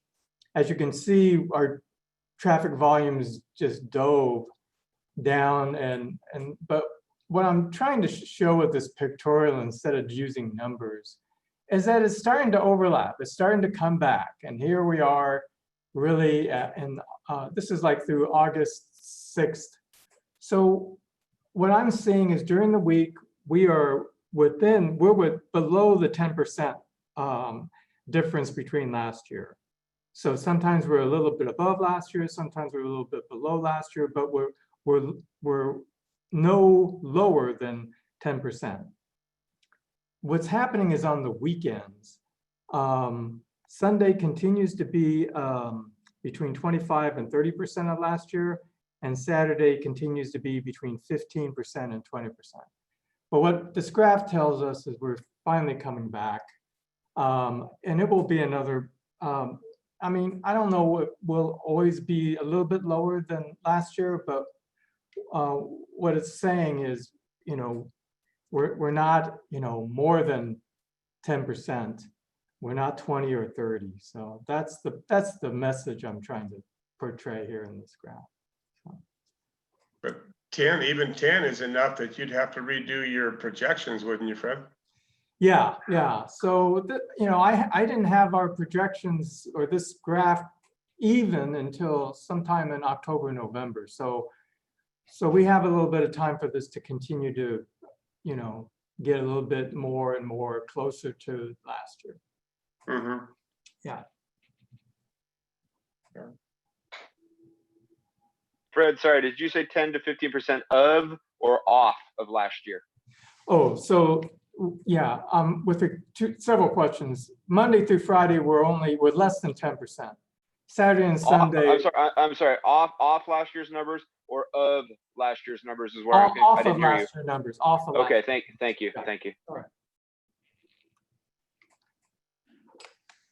Thanks, Fred. I just had one other item to add, which is that if you recall, the fraction or the weight rating analysis was completed. Our engineer caught something and went back to ODOT. They're redoing it and looking at more typical bridge truss for their analysis. What that did is it kicked that whole final decision on a weight reduction on the bridge out to October, maybe even November. So I've had a few calls from the farmers wondering about the weight limit and bringing fruit across.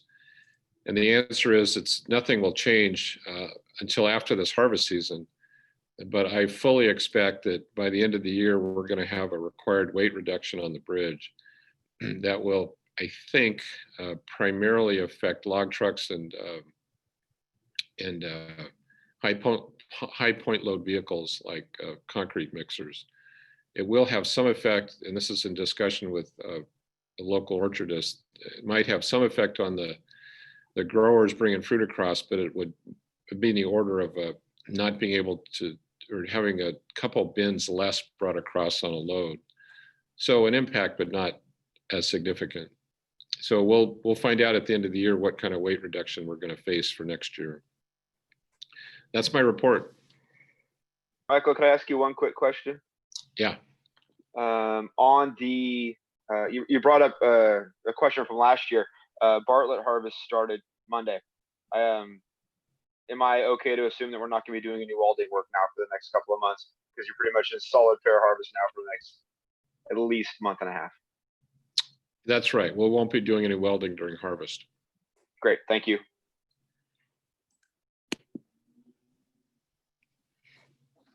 Okay, then next up is commissioner and committee reports. Any commissioner have a subject they'd like to bring up? I'll take that as no. Move on to action items. Lease and termination agreement with the Hood River County Chamber. Okay, so at our last commission meeting. I'm sorry, could I interrupt, Dan? I seem to have a little bit of an unstable connection, but we had wanted to move up the DKS amendment because Garth Apparatus is still with. Yes, I'm sorry, Michael, I forgot that. So Ann, I apologize. I'll bring DKS up the front. So let me say that this is not a happy one to bring back, although I should have expected it. Recall that we entered into a contract with DKS for the traffic analysis of the waterfront. They presented their preliminary findings at a prior commission meeting, I think it was last month. And subsequent to that, we sat down with both the city and ODOT to talk about, to get their input into the analysis. And what they came back with was some requests for some additional study. And Garth thank you, Garth, for hanging in there for the last 2 hours. But there's some additional technical analysis that both ODOT and the city will require. And I do feel this is important to get this over the goal line in a place where we have buy-in from both those agencies, because they effectively can control or dictate development on the waterfront. So Garth, again, thanks for hanging in there for so long. If you could just describe to the commission a bit more about what ODOT and the city are requesting, primarily ODOT.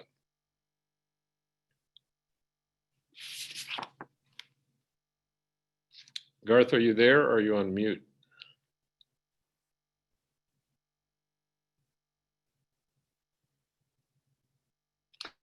Can you hear me now? Yes. Yes. We got you. All right.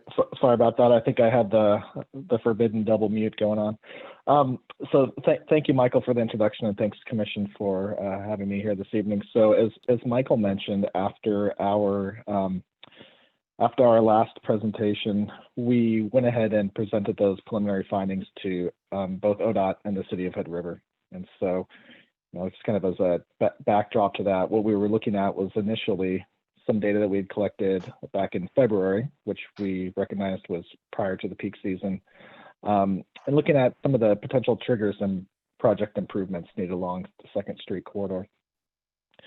Going through that with ODOT, they had some additional questions about how the ramp terminals from I-84 would be operating in the future with additional growth, and I think to satisfy some of their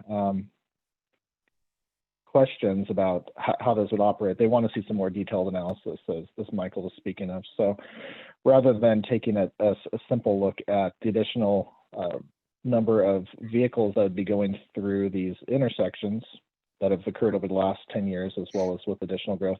They want to know what that's going to mean for the delays, how many cars will be backed up at the intersections, and more detailed operations at those intersections to inform some of their future decision making as well. So recognizing some of the limitations of some of the uncertainty of current travel patterns that was brought up earlier in public comment tonight as well. There is some data from a few years ago. I think that there was some counts that were collected during June of 2015 as well as August of 2017 down at Second and Oak. But they agreed that there's some prior data that we can use to leverage, and so the additional analysis won't be reliant on going out there next week or the week after to collect additional traffic counts. But we have some peak seasonal counts from the recent past that we can take a look at, that we can do some factoring and adjustments, and then go ahead with this additional analysis that they'd like to see. So that's information that we put together as far as a summary of this additional work. We had a second meeting with the city and with ODOT, and did determine that it would be enough to address their interest. One of the things that we had initially that we've included in there is to go out and to collect some additional traffic counts now in the summer of 2020. Just again, as we just saw, it looks like the volumes are picking back up. That was something that was to address the city's interest, as well as just to get a general sense of how things are operating. But we could, that would be more informational and anecdotal data about the status of how it's currently operating, but all the analysis would not be reliant on those counts. So that's something that we could skip if there's any concerns about that.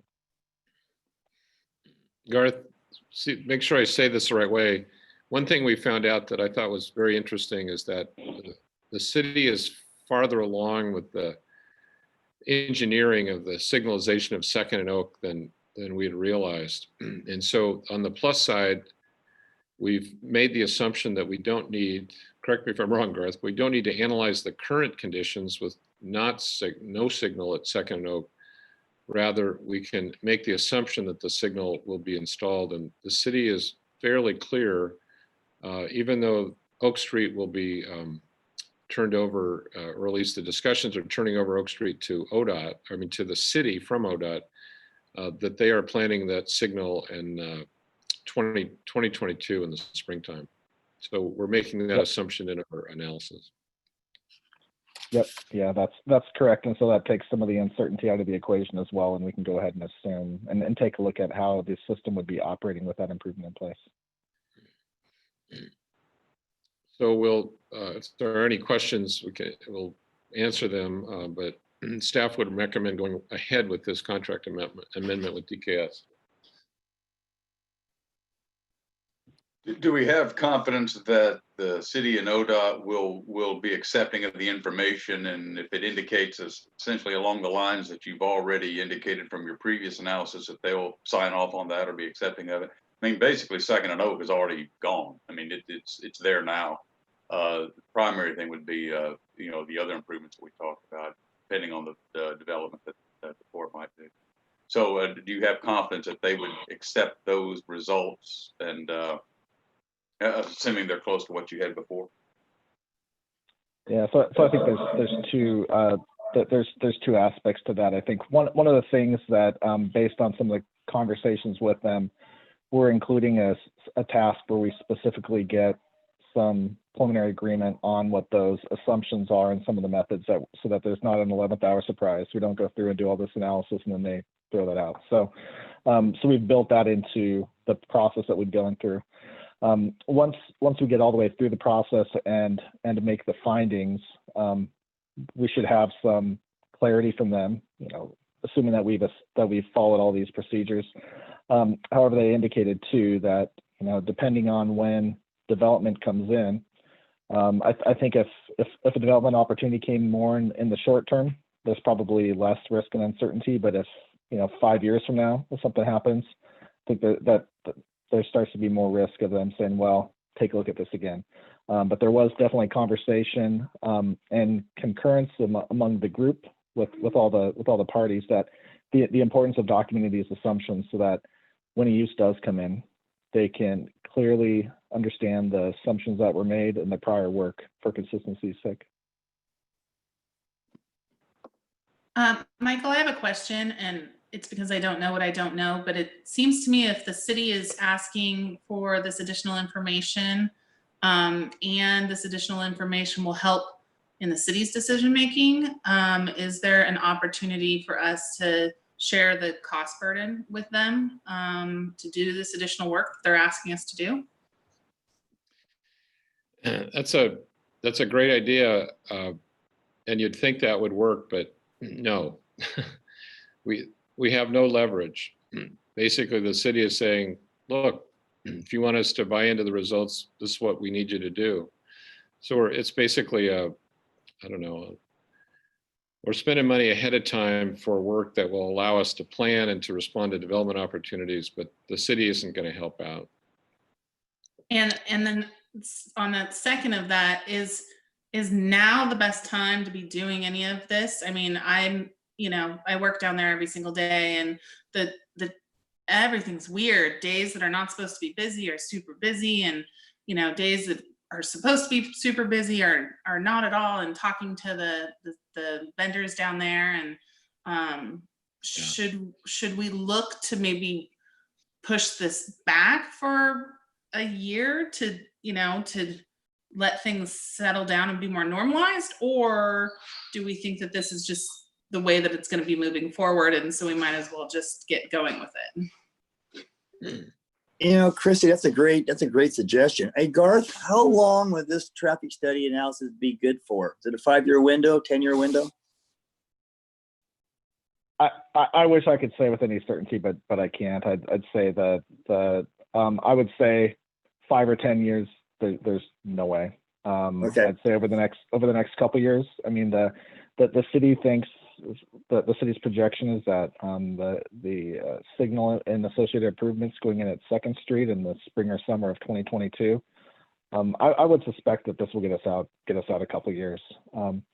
Obviously, if post-COVID, if things have radically changed one way or the other, maybe that changes. But my general professional judgment on that would be a couple of years. But they're still going to want to see kind of a refreshed analysis at some point when an actual development comes in. The hope would be that going into that, as Michael indicated, going into that, you would have a good indication of what the results would be, so that there wouldn't be a surprise at that point. Would holding our analysis until after the traffic signal goes in at 2nd and Oak have the potential to improve our position?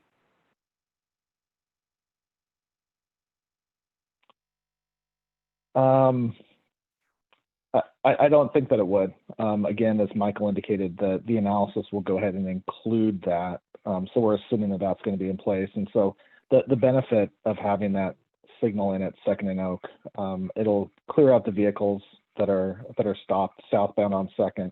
And that's really one of the key issues that the IAMP indicated is southbound vehicles on 2nd Street in the afternoon. So with the signal helping to clear that out, it's beneficial, but we'll go ahead and assume that as part of the analysis based on the direction from the city and ODOT. And the city and ODOT both indicated to you that they will accept 2020 data as normal and will not dispute any of it as being COVID-related year? No. So what we're going to do based off of the approach that we came up with, working through with them, and there's still a few details to be ironed out, but there were some traffic counts from the summer of 2015 as well as the summer of 2017. 2017 was down at 2nd and Oak, but it still gives us a good idea of operations south of the interchange. So we're gonna based off of that data, we're going to make some adjustments for growth and additional activity over the last 5 years, but we'll be working off of that rather than actual 2020 traffic counts. I mean, I can attest to there's a significant difference in the traffic patterns from 2015 to today. So that's a little concerning to me on how you're adjusting for for those percentage differences? I mean, is there like a formula that you're using to look at how much it's increased down there, or how does that work? Well, there's a few different pieces to it. So so to clarify, there's of the intersections that we're looking at, there's really two different pieces. There's the three northern intersections, so Riverside, and then the two ramp terminals. Those are the three remaining intersections that have future improvements planned. So those are really going to be the highest priority locations for ODOT and for the city. Some of the additional intersections to the south, so at Oak and State and Cascade, those are less of a priority because those intersections don't have any additional improvements programmed for them. But what we'll be doing is taking a look at the data that we have, and ODOT was also going to look to see if there was some additional data that they could come up with. But there's a couple different things in play. There's growth over the years, so 2015 to 16 to 17, as well as the seasonal trends as well, right? So we collected counts in February of 2020.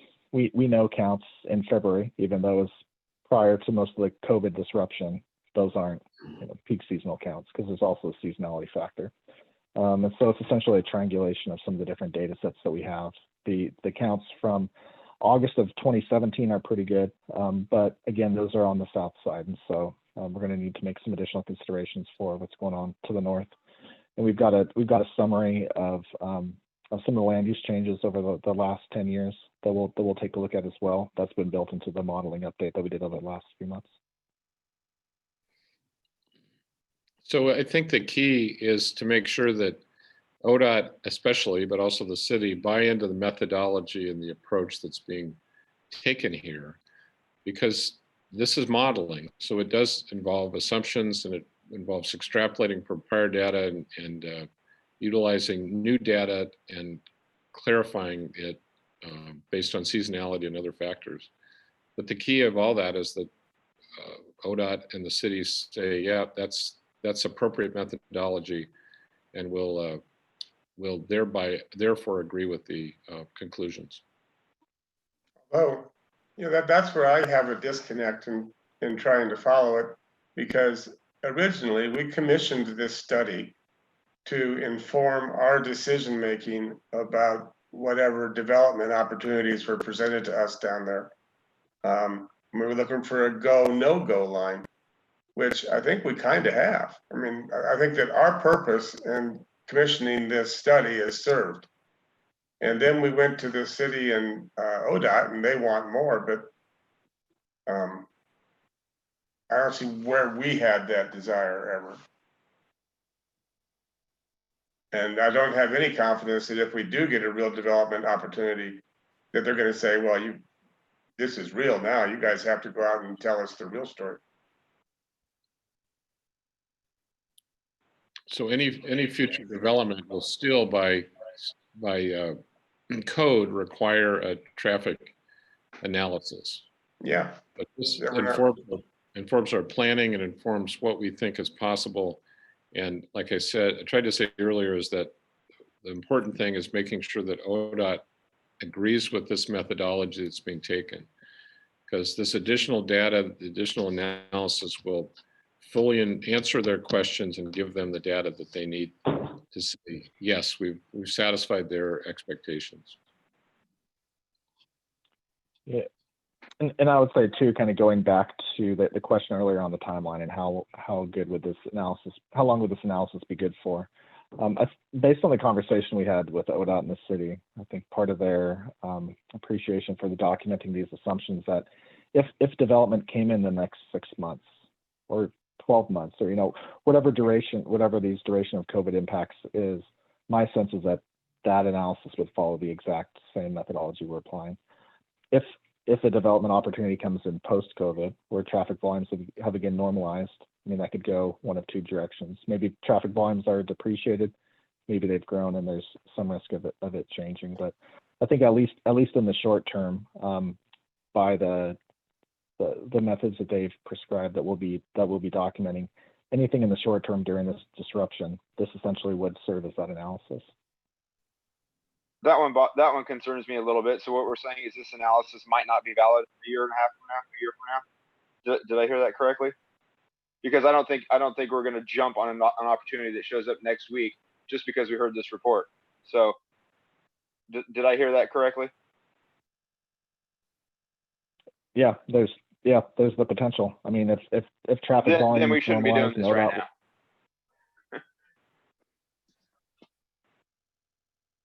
I mean, if we're gonna have to do an updated or something along the lines, if a project doesn't come to fruition in a year or a year and a half, then we shouldn't do it. But if a project comes within 6 months and it's a viable project, we're gonna have to do it anyways. So maybe we should wait and see if a project presents itself that is going to be viable for that area, in which we'd have to do it anyways. And if it doesn't, we saved ourselves $25,000.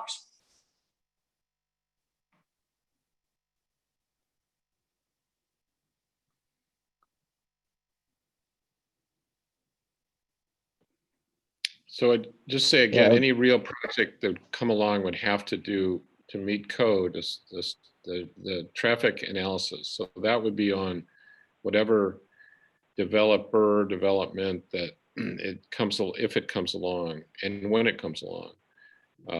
But what this does is it gives us the confidence that we have met the standards at the bridge or the ramp heads and at the intersections that will satisfy ODOT and the city.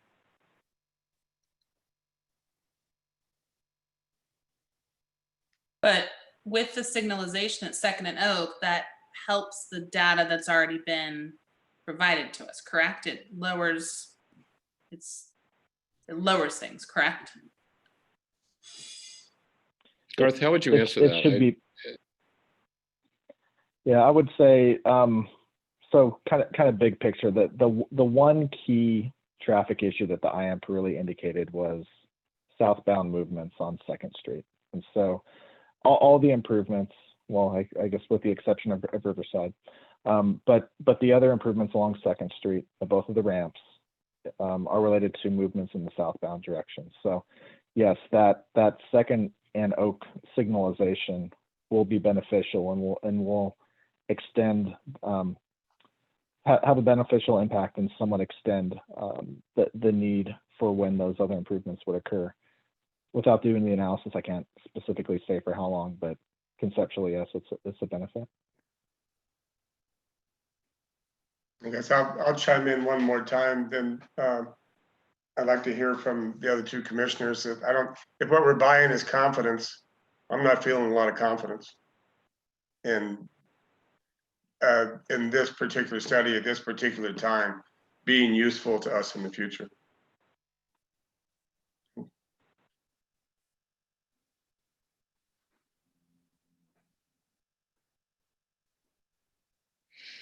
Well, I'll jump in. When we talked about having this done, we wanted to know, is there any point in even trying to do any development on the waterfront based on the IMP? And we need to know if there's even a reason to go forward. The initial analysis that we had done said, yeah, you've got room here to do additional development, and those traffic impacts would be at least at a level that you would not trigger additional significant improvements to the transportation system. In consultation with the city and ODOT, they wanted to see more information in order to feel comfortable that that window exists. So that's what we're down to, I think. If we think within the next couple of years, we may want to try to do some additional development there, then this is probably a step that's worthwhile to do. If we don't, and if we just step back, yes, we'll still have to do analysis, and that would occur anyway. But basically, we know that even if we feel we have room to do an additional development effort there, that we have not convinced the city and ODOT at this point that that looks viable. So I guess it's a question of whether or not we want to just wait it out and wait until we think we have a development opportunity and bring it forward then and do the full analysis, or if we want to go ahead and have that done now. I think there's value in doing it now. for a variety of reasons. One is also to, we're going to have to do a lot of analysis with regard to exit 62. I don't know if we buy any goodwill with anybody based on what we want to do there, but I think trying to take an extra step now might be beneficial down the road with some of the other things that we're trying to do. But I understand that unless we have something on the boards ready to go, that it may be an analysis that we don't have immediate value.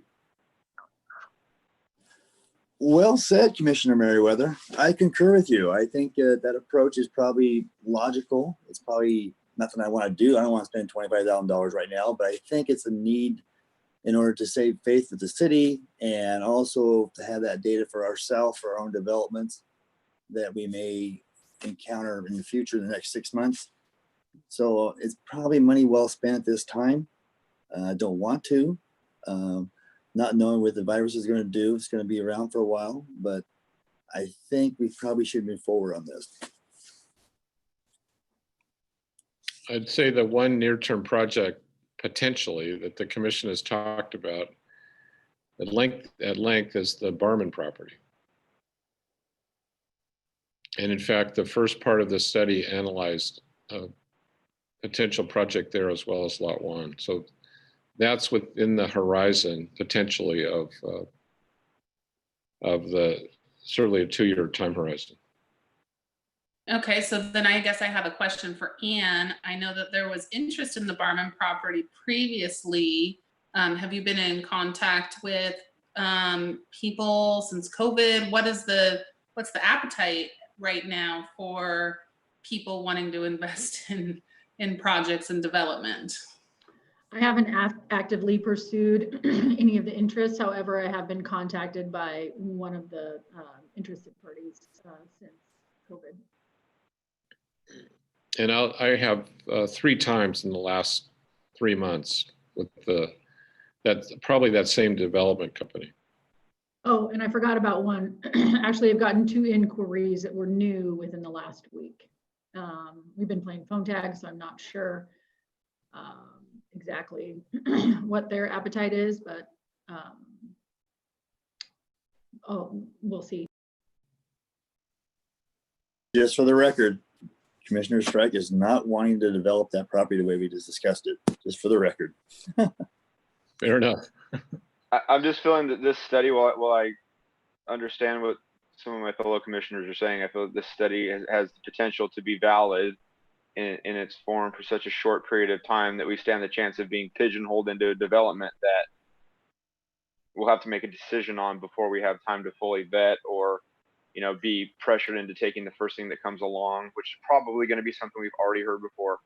I really don't like where I see this going right now. If we try to rush this. So let me just add that what at a prior discussion, what I recall the conclusion was to finish the traffic analysis and then consider issuing a request for proposals or request for information to see what, if any, thing was out there related to Barman. That was all the way before I was told tonight that this might be invalid in 6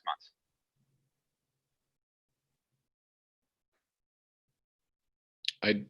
Garth, I don't think you said 6 months, did you? I think you said 6 months to a year. It might not be valid. Well, so to clarify on that, the all the traffic analysis for the area would be based on a peak summer. So it's going to hold until at least next summer.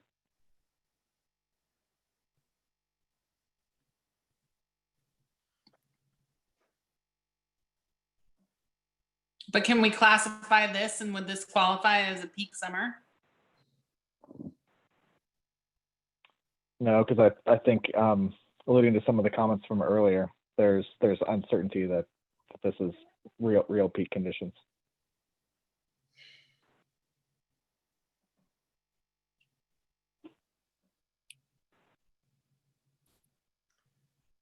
Well, if I'm looking at consensus, we're kind of, yeah. Go ahead, Michael, sorry. No. Yeah. Well, I'm counting that Commissioner Merriweather and Commissioner Strike are both in favor. Ben, I'm assuming you've been opposed. And Chrissy, I don't know that I've got I don't have a take from you about whether you're on or not. I mean, I'm more curious what real interest would we have now? What developer would want to come in the next 6 months and start a project, and what would that project look like and be before, I mean, how quickly do we have to decide on moving forward? I understand it would need to happen. I guess we would have to do it in August. And so I'm just very uncertain with relying on numbers during a pandemic and knowing how long knowing what the shelf life of that study is going to be. That's a question I have for Garth. If we said, look, right now we just don't have confidence in the traffic numbers that we're going to get, and I realize you're using previous benchmarks. If we held off continuation for, with regard to the ODOT and city request for 6 months to 9 months or something like that, to see what things look like at that point in time, do you think that the work that you've done so far and the additional information at that time would have more validity, or would it still be valid based on the amount of time that's passed? Well, so if I'm understanding kind of what you're getting at too, is the additional traffic analysis that we've laid out, whether we start it tomorrow or start it 9 months from now, we're going to conduct it in the exact same fashion. There's not going to be any change, because until summer of 2021 comes along and there's new real on the ground peak traffic counts that people say, yep, that's it. That's the Hood River we know. Mm-hmm. Until we get to that point again, we're going to use the same analysis. And so again, if whether we start this tomorrow or 6 months from now, it's going to be the exact same. We're not, a lot of times when we're doing these traffic studies, it's contingent upon this window when we can collect traffic counts that are reliable, especially when there's recreational peaks. But in this case, we're not doing that. We recognize that. So this isn't that time dependent. As Michael was alluding to, it's really to help inform future decisions and to provide some certainty or faith in opportunities that could come up. And so hopefully that provides some perspective to it. So I guess if we delayed this at this time, then what we probably are doing is delaying any consideration of development until we get this work done. So we're taking a pause with regard to the Barman property or whatever else. If we don't go forward at this time, we may want to take a pause. I don't know who's beating down the door. I think about the water park folks and how thankful I'm sure they are that we told them we didn't want them to do that business in the basin. So anyway,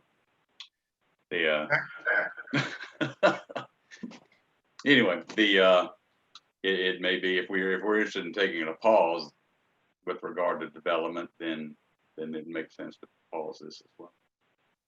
Speaking to your point, the point that both you and Commissioner Strike made resonated with me was we'll get some goodwill at the city and ODOT both, and we have exit 62 coming up. Our due diligence, we're what, 2 weeks into our due diligence, so that's 3 months, 2.5 months. We'll know whether we're going to proceed with exit 62 or not. And I'm sure when we do develop exit 62, a lot of it is not, if we go that far, a lot of that is not in the city of Hood River, but it will be at the time we take it forward, because the city will not extend sewer to that property unless it's in the city limits. So we would be dealing with the city of Hood River development of that property. Feels like $25,000 is quite a lot of money to spend for goodwill when we don't know how long it's going to be valid. Has nothing to do with wanting to take a pause in development, which I certainly don't, especially on that property. I just want to make sure that when we're spending Hood River County citizens' money, I don't think doing it for goodwill in this situation is a great idea. I think we should be doing it because we know we have to, and we know what we're going to get is valid and is going to be used for specific development for them, and is not something that A, is going to be invalid in 6 months to a year or whenever, or B, is going to be used to pressure us to tell us, well, you need to use this or it's going to expire and it's going to cost another 25 grand, Fine. which is a conversation I really don't want to have. Well, if we go back to that argument, then we should have done this in the first place, because we're gonna have to do a full traffic analysis of any proposed development. So to do this to satisfy our own curiosity about the potential, yeah, we're still gonna have to do it. We're still gonna have to do a full traffic analysis of anything that goes in.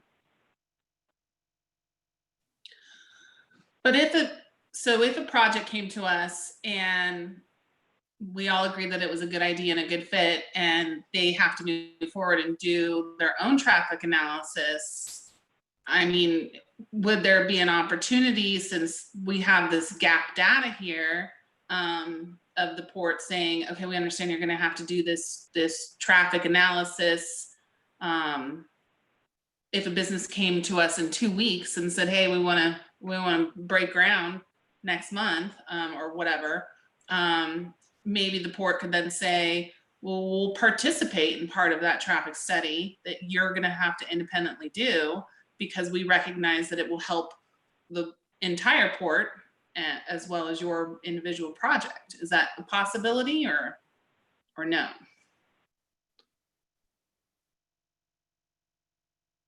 I'd say, yeah, that's a possibility. As I said earlier, any project of any type on the waterfront will be required to do a traffic analysis. They won't likely, typically they haven't been into the level of detail that we've gone into with this, but they will be required to. This allows us to proceed to plan correctly. I thought Berman was a priority, and we wanted to make sure we could characterize that and know if we issued an RFP or issued an RFI that we would be able to understand whether it was even possible. And we have some confidence based on the preliminary work, and this would give us much greater confidence if ODOT and the city bought into the final step.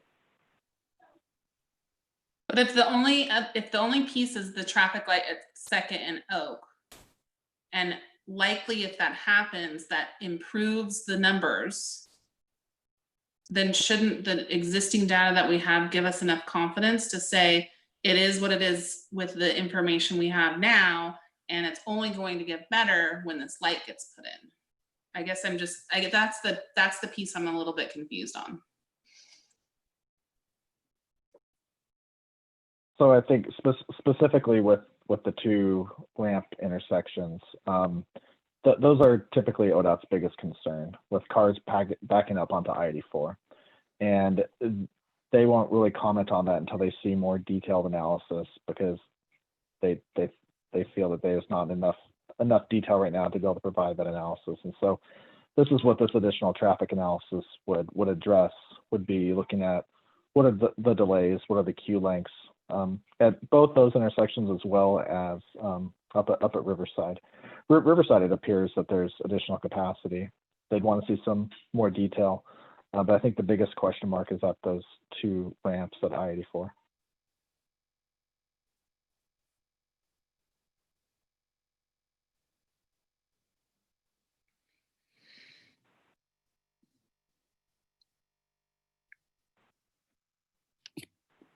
Well, I think we've had discussion all the way around. It's time to call the question.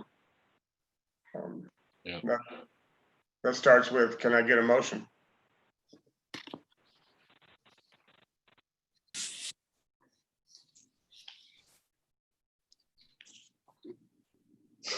And absent a motion, it fails. Hobie, you came off mute. Yeah, I just listen.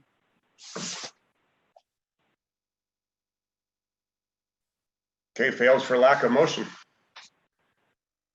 Yeah. Garth, thank you for your time. Sure, thanks for having us. Yeah. Okay, now, Ann, we're back to approved lease and termination agreement with Hood River County Chamber of Commerce.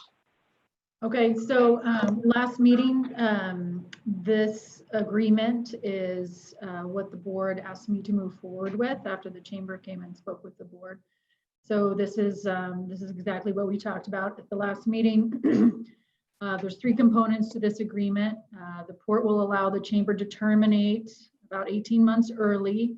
Their current lease expires December 31st of 2021. This agreement terminates the lease September 30, 2020. The port will forgive the deferred rental amount of $7,361.70. That is also the amount, like it says here, that was deferred, so that will be forgiven.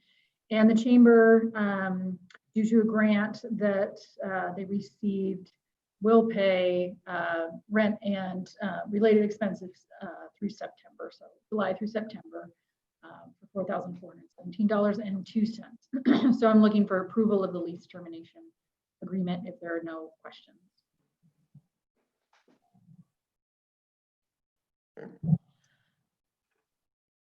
Any discussion? In which case, can I get a motion?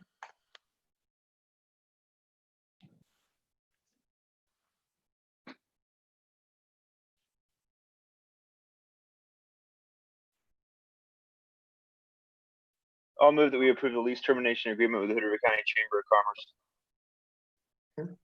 I'll second. I've lost visual here, but I'll second it. Okay. Moved and seconded. Any discussion? In that case, a roll call vote. Please give your name when you vote. Chapman, aye. Shepherd, aye. Meriwether, aye.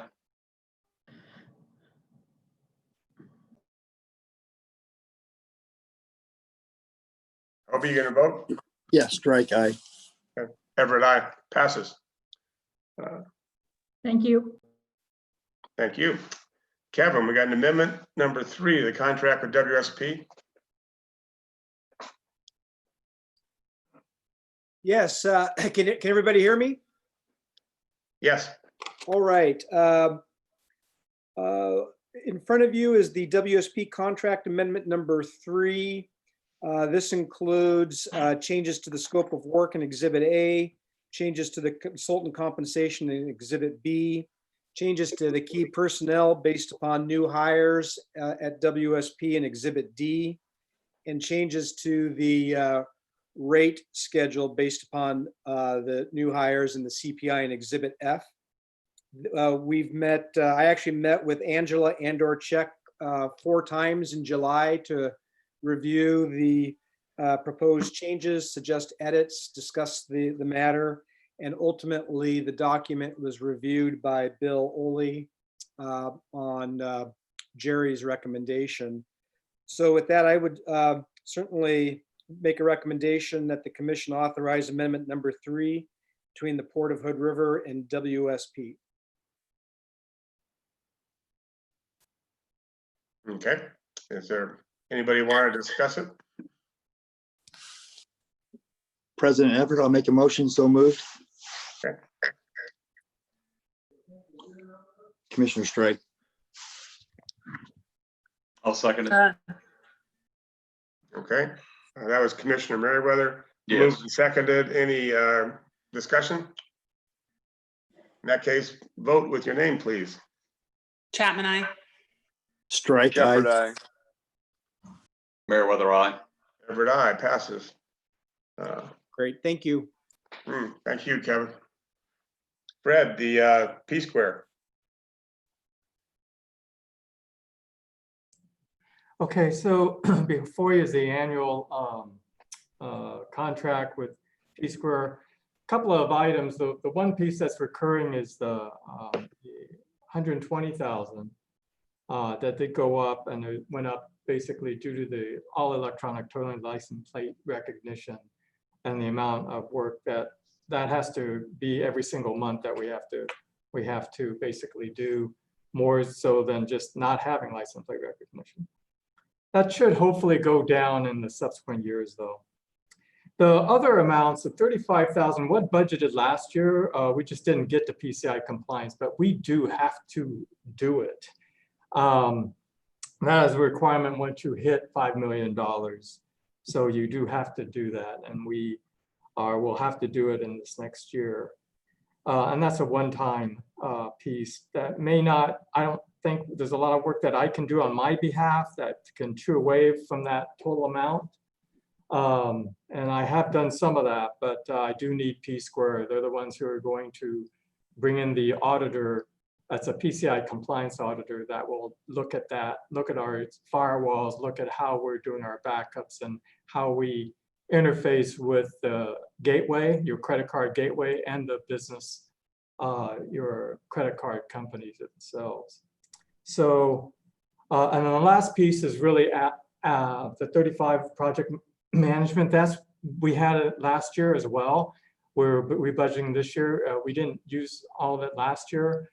It's whenever this piece of this contract is really related just to when we do any development work, not the ongoing support work. So with that, I'm open for any questions you may have.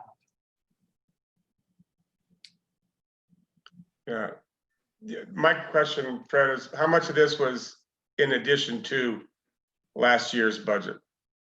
Yeah, last year's, but well, it would just be the ongoing maintenance. The rest of it was budgeted last year at same amount. It was so we're moving almost, you know, almost $30,000 more due to AET, and there is a lot of that. But as we move forward during the year, we're going to be able to do more on staff side to handle a lot of it. And what they're doing, they're running all the files back and forth to collections, to DMV, and some of that we can start to pick up, but you know, they're having to do that now.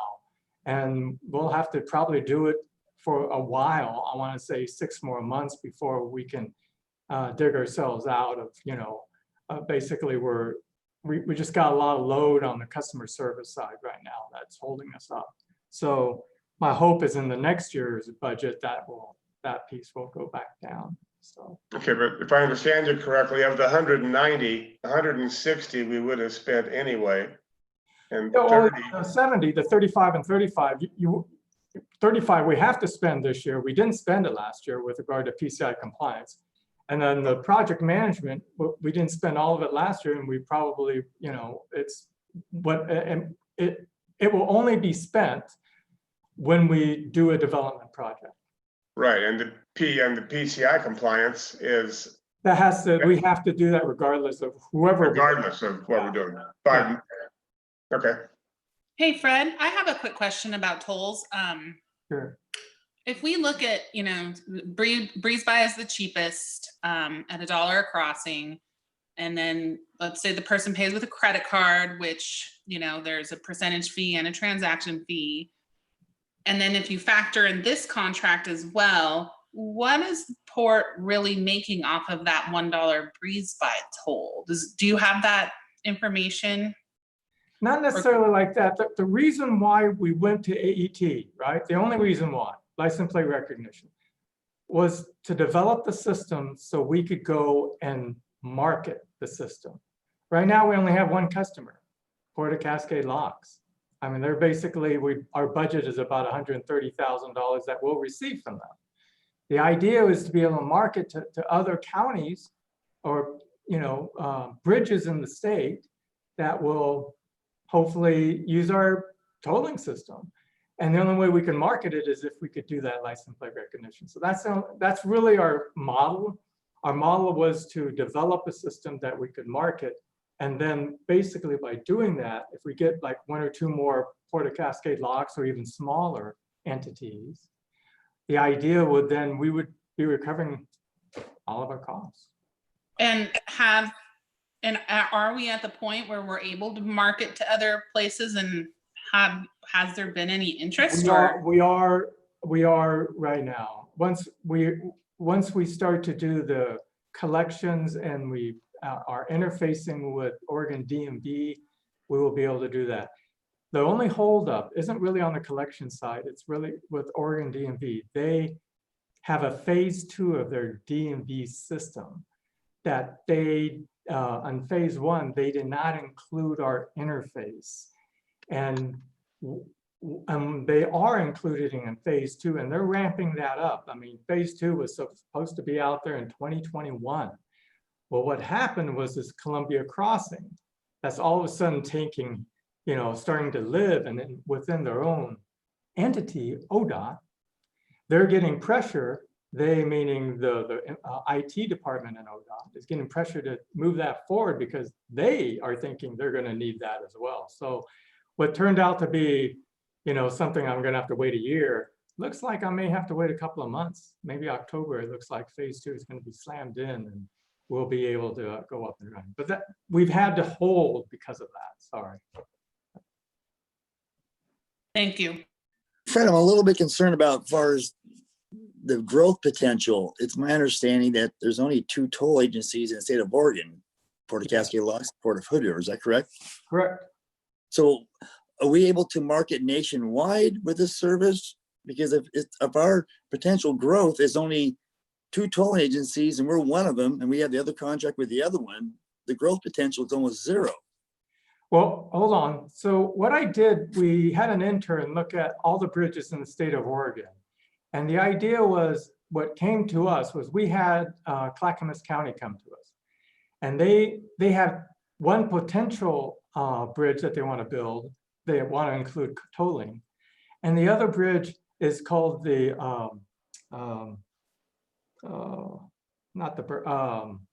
what's the reservoir that feeds Bull Run? The Bull Run Bridge. And they're saying, hey, can you toll that? Because, and so here we may have only 2, Port of Cascade Locks and Port of Hood River, but they don't want to have toll collectors out there on these remote bridges, but they want to be able to do it electronically without any people there. And so that's where we have looked, and there are literally about 3 dozen bridges that would fit into the model that we could look at to provide to counties if they wanted to do the capital improvements to the bridge. And these are bridges that are in need of capital improvements, or they'll become derated in the amount of weight they can carry. But Fred, are we competing with national agencies? Couldn't you do this from New Jersey?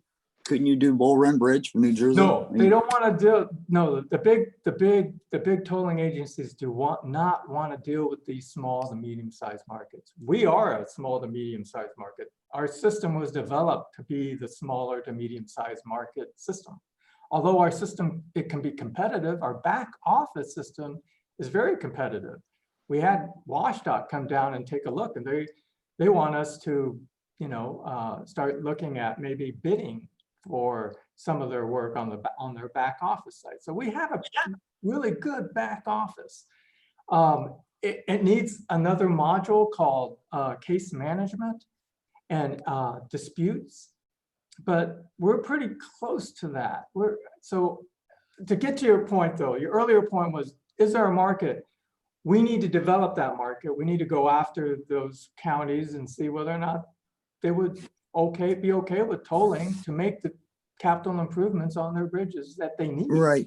But Fred, hypothetically, let's use the Bull Run Bridge, for example. Okay. What type of timeline are you looking at? Well, they're the ones who came to me, and they're looking at a timeline within at the next time they get inspected. It seems like anytime ODOT inspects a bridge, just like ours, and they have a rating that they get derated on the rating, that's what the big push is. Then they get pushed and they're looking for something, some money to make the capital improvements. So there is a market. And when Tyler Mann did that study and he came before the commission, we were showing how many bridges. I think there were like there are hundreds of bridges in the state of Oregon, but really there's only about 3 dozen that are in need of real repair, and they have Wi-Fi, they have internet access, and they have electrical access on the bridge. So those are the 2 pieces we need to be successful to market our system. Fred, I don't know this question. Maybe you do. When a county or city chooses to toll a bridge, is it up to the voters to determine that? Or is that a elected official decision? How does that process work? Who makes that final decision? I don't know about cities because I've dealt with the county, Clackamas County specifically. Counties, it does not go to the vote of the people. It actually goes just to the board. The board can make that, and it has to do with the capital improvements. So the capital improvements have to be in the budget. And as long as there's a funding source to those capital improvements, that just needs to go to the vote of the. I'm at least per hour. Fred, one question too, and I think I tried to articulate this back when we kind of went into this agreement. I might have not articulated it well, but one of my questions was if a different entity went directly to P Square and they just changed some features of the software to scale to their project, then they wouldn't have to run through us. So I'm curious as to why. I mean, it sounds to me like P Squared has made a software system that they can go to market themselves.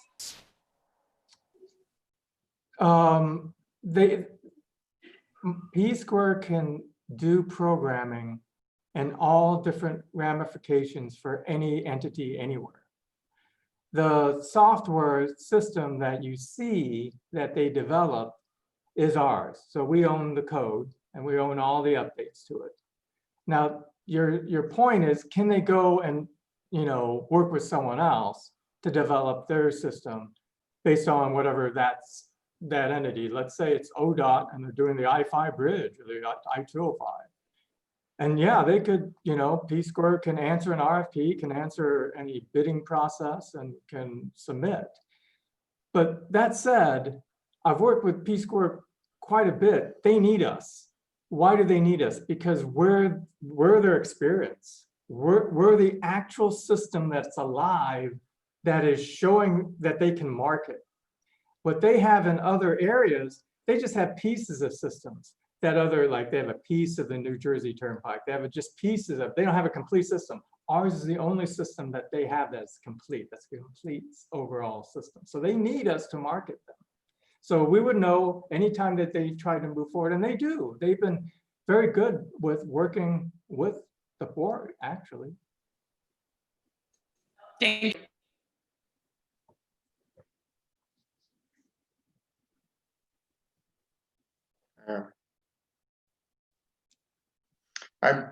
I'm mindful, Fred, that that for a long time we've conceptualized, I've conceptualized the tolling effort as one of the legs we're going to try and fit under our stool when we lose the income from that bridge. Mm-hmm. And I'm very willing to invest in developing that leg. I would like to get the overall picture of how much we're investing. Oh, well, we're still under the lowest bid. So a couple of things. There's only about 4 or 5 tolling consultants out there that are big, and they toll for, they actually do the WashDOT bridges up there in the Seattle, Tacoma area. They do the Northeast Corridor, and those are the big guys. And that's probably who ODOT will want to look at naturally when they do I-5 and I-205.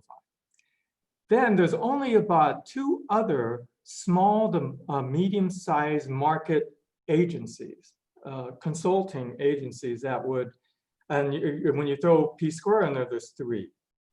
There aren't many. It's a special niche, and they all know each other. And so one of the things I did when I went to these conferences to take a look, like that one time I went up north, was to see, what's the marketplace? And for our niche, meaning we're small to medium-sized market, really there's only 2 other tolling agencies. And no one can beat, no one can come close to the pricing that P Square has given us. We've been very fortunate in that. And maybe because of the fact that they, a lot of them are Indian, Eastern India. They come from India. They use people from India. And maybe that's where we're getting a lot of the cost benefit that other tolling consulting companies don't have that same luxury. But you know, when we went to 3M, I went to 3M, I went to Transcore, I went to East Transit, TMRI. And the lowest one was like $1.2 million. We haven't even, with everything we added, we're not even close to that yet. So, and then they would ask us the same thing. They would be charging us $100,000 or $80,000 to $100,000 a year just to maintain their system. So, I honestly, what I've looked at is we have a great system. We really do, comparatively speaking. And we've done a very good job in, you know, bringing it along at a very cheap price. Fred, what I didn't hear in any of that was, I think I heard Commissioner Everett ask for a summary on what we've invested. I didn't hear an answer to that. Well, I did provide that a while back. I can provide you another update to that.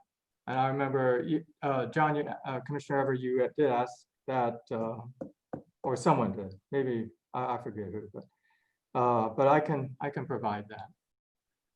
Yeah, that's actually, you know, I want to know, are we 1 million? Are we 5 million? No, Yeah. no, we're not even a million yet. We're not even, yeah. Yeah. But that's the kind of oversight I feel I'm responsible to have, and I don't have it. Okay. You know, if we want to spend 3 million, I'm fine with that, Fred. Especially we will never spend that. I don't, you know, but yeah. you know, I've been always trying to make sure any addition to this system never hits the minimum number to start with. What all these others, you know, have been trying to market the port, you know, using them instead. When do you bring your first sales guy on? Well, I don't know, but we do need to get started here. We have a window of opportunity. You know, luckily, you know, I think the word of mouth is getting around, and our system is starting to attract people that are using the 3Ms and the Transcores of the world. And they're coming here looking at our system going, hey, we sort of like your system. So there is some opportunity for other people to use our back office system. And for that reason, I think it would be a more regular discussion. Yeah, great. Yeah, I'd like to see us develop a marketing plan, and I need a tutorial with regard to the whole system. I feel like somewhat what I'm hearing and learning about it is piecemeal, and I don't have maybe a good concept of a comprehensive plan and a strategy to market this and get it out there. I think it's a great idea. It's got a lot of potential, but I don't know that we're where we're going with it yet, and what our target audiences are and that sort of thing. So, well, I agree. Oh, sorry. Yeah, one of the things that Jerry said is that we would have to do business, I think, in the state of Oregon. So for me, I haven't done what you're looking at. What is my market? We started that was just, my market is Oregon. What are all the bridges in Oregon?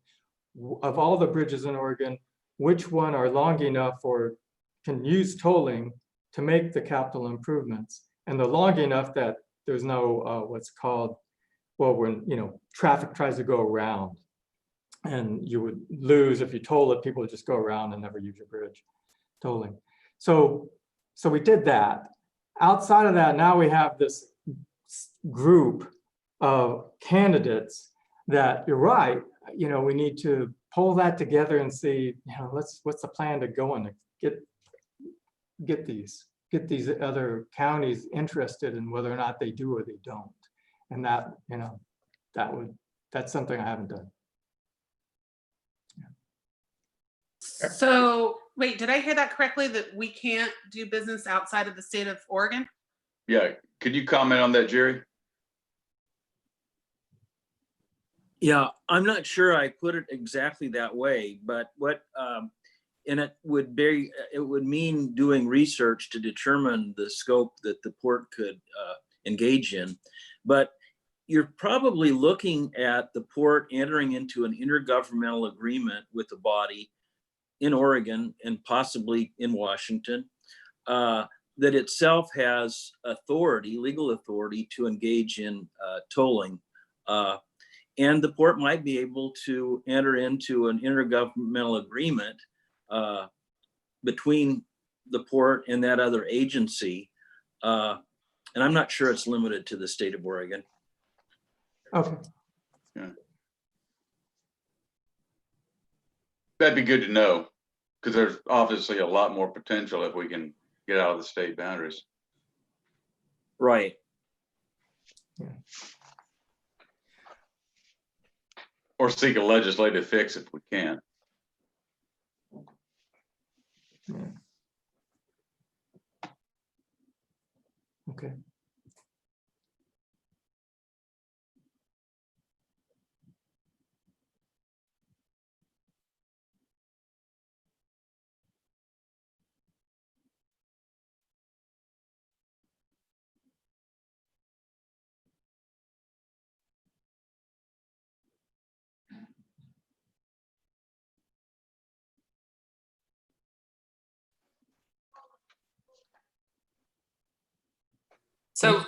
So do we have to just make a motion now? Motion for what? For the contract with P Square. Okay. I'm sorry, I was talking to Kathy for a second. But I will entertain a motion, I guess.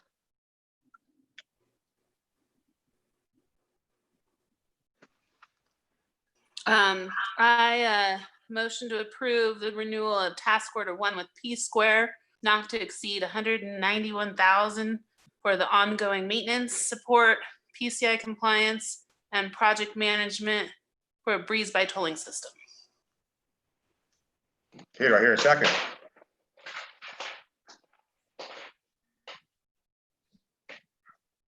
I'll second.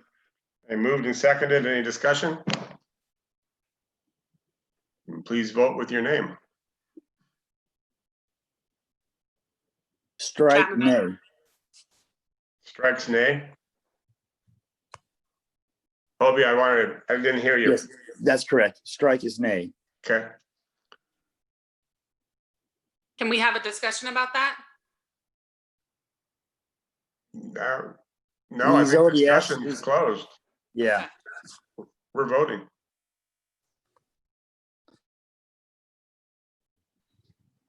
Meriwether's aye.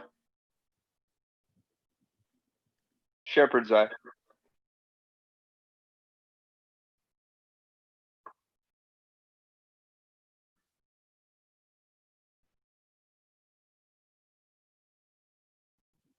Commissioner Chapman?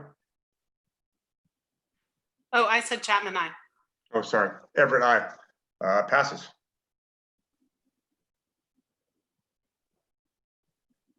Okay, we move to approve change order number 4 with Tapani. Thank you. I Ma'am? realize as I reread my memo that there's a little bit of, there's something I'd like to clarify here. So when this project was designed, the design included one conduit to serve each potential building unit. So each potential suite had one 3-phase 224/80 capacity conduit that would serve it. So that's how this project was designed. The change order is to add an additional service to each unit, which may be overkill as far as conduits go, but the cost in this change order is really labor. The conduit is $3,000 and the labor and equipment is $9,000. So while you're open and your trench is there, you might as well throw another conduit in just in case. This change order, when Pacific Power was coming up to inspect some of the work that was going on with these feeding lines to the buildings, we had a discussion that was just this. Hey, while you've got the trenches open, you may want to consider more power. Now, when the engineer evaluated and the port looked at what sort of power conduits were serving each building, one service per unit is adequate for a light industrial use. However, in Hood River County, something I've noticed is that with some of our aviation tech companies, they use a significant amount of power. And it's standard for them to have a couple of services to a building so they can get adequate power to service their equipment. So the engineers specified what is standard for light industrial, and we realized as Pacific Power came in to inspect, we were having this discussion that, oh, right, for our uses, we may want to add the capacity for more power to be added in the future. So at this point, the trenches had been about halfway filled. There's no paving. So this change order essentially unburied half of the trench that had been covered and installed an additional conduit to serve each unit. So what that gets us, as I said earlier, is 2 services per unit. So in the future, if there's a large power user, we have the ability to service them without ripping up pavement, going in and trenching and spending twice the labor costs that we spent here just to unbury half of the conduit and install additional capacity. So we have a 5% contingency on this project. With all 4 change orders to date, we have used around 23,000 of the contingency. We have about 71,000 left. The big line items for this project left are the paving, which is going to start on the 20th. So far, we're right on track with schedule and budget. So I don't anticipate utilizing all of this contingency through this project. So with that, are there any questions? And I just got to say, Commissioner Struck, I just got to say thank you. What a way to build construction. Be proactive. Your labor cost is your biggest thing. The conduit's nothing. Kudos to you. Great job. Thanks. Yeah, I'll agree with that. Yeah. This is one of those things that you think, when you do this, like, gosh, I wish I would have thought of that at the beginning, because everybody would just say yes, but you can't. And so good job catching it now. Overpowering, quote unquote, this is never going to be a bad thing. Underpowering it would. Yeah, good job. I'm in full sentiment. Having overpowered my own project and having a neighbor not overpower theirs, I'm in a much happier position than they are at this point. So I'm all for do it once and do it right.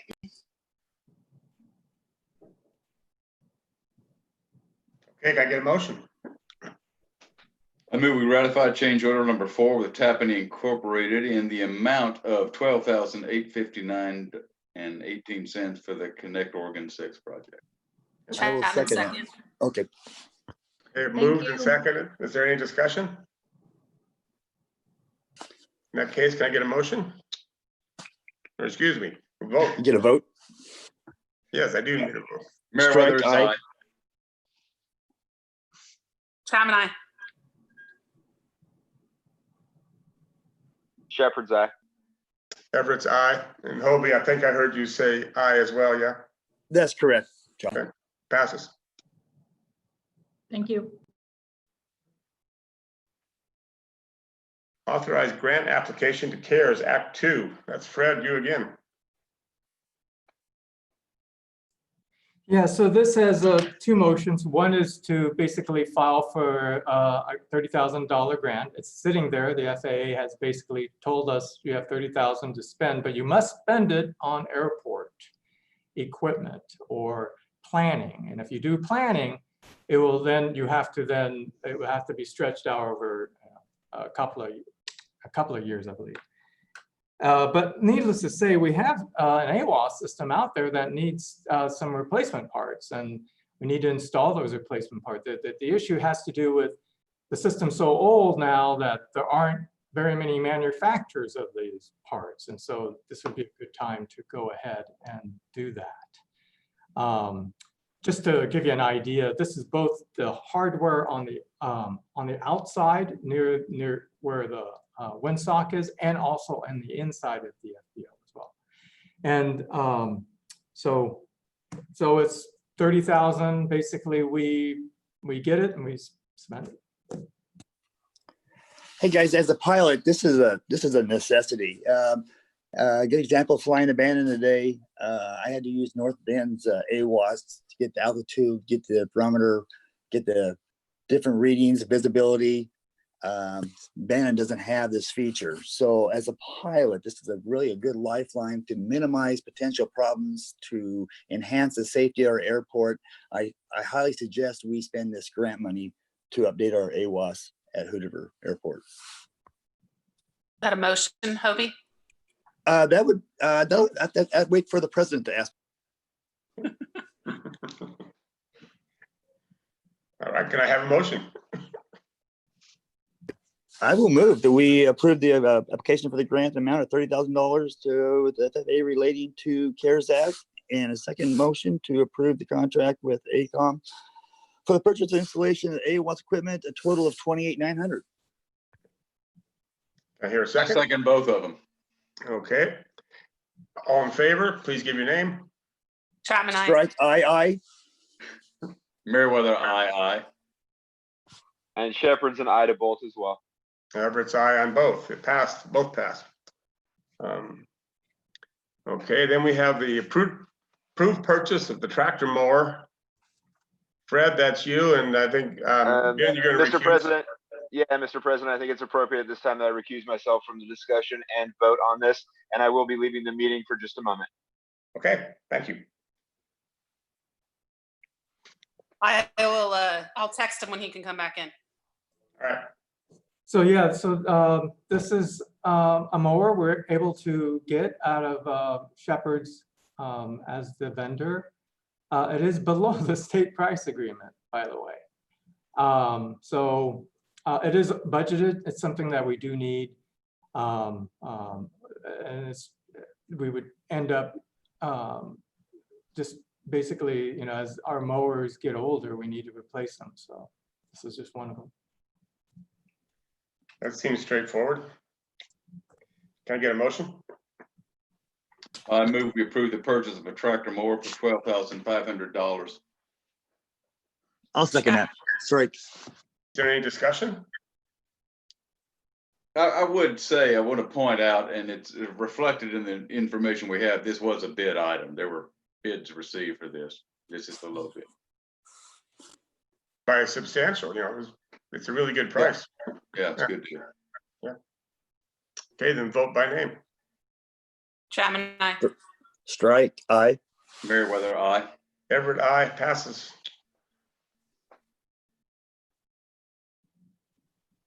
Chrissy, you're gonna text Ben? Just did. All right. We'll get him back for the last item.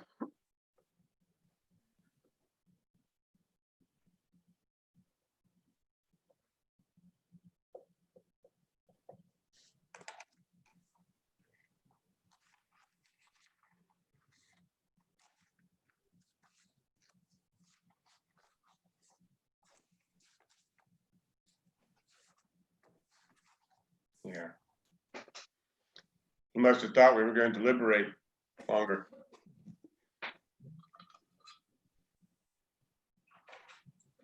Yeah, we all agreed that was an excellent price. Well, I didn't want somebody else, some other dealer selling it down here. That's seems crazy. Okay, and our last action item is approved purchase of office equipment. Fred? Okay, so when we have a folding machine, we do have one, and basically when we went to this license plate recognition, we were spitting out quite a few invoices. Our folding machine, basically that we have today, can handle about 5,000 pieces of article a month. we were doing something like about 8,000 invoices a week. So, and then what's happened over time is we've basically just, I don't want to say burned it up. It's just, it's ending its useful life. There's having to be more and more maintenance and stopping. It's not completing. So I reached out to see what we could do to, replace it. The issue is I need to replace it with a higher volume machine, and this is what it costs for a higher volume machine. And this machine does interface with the postage machine that we have. So.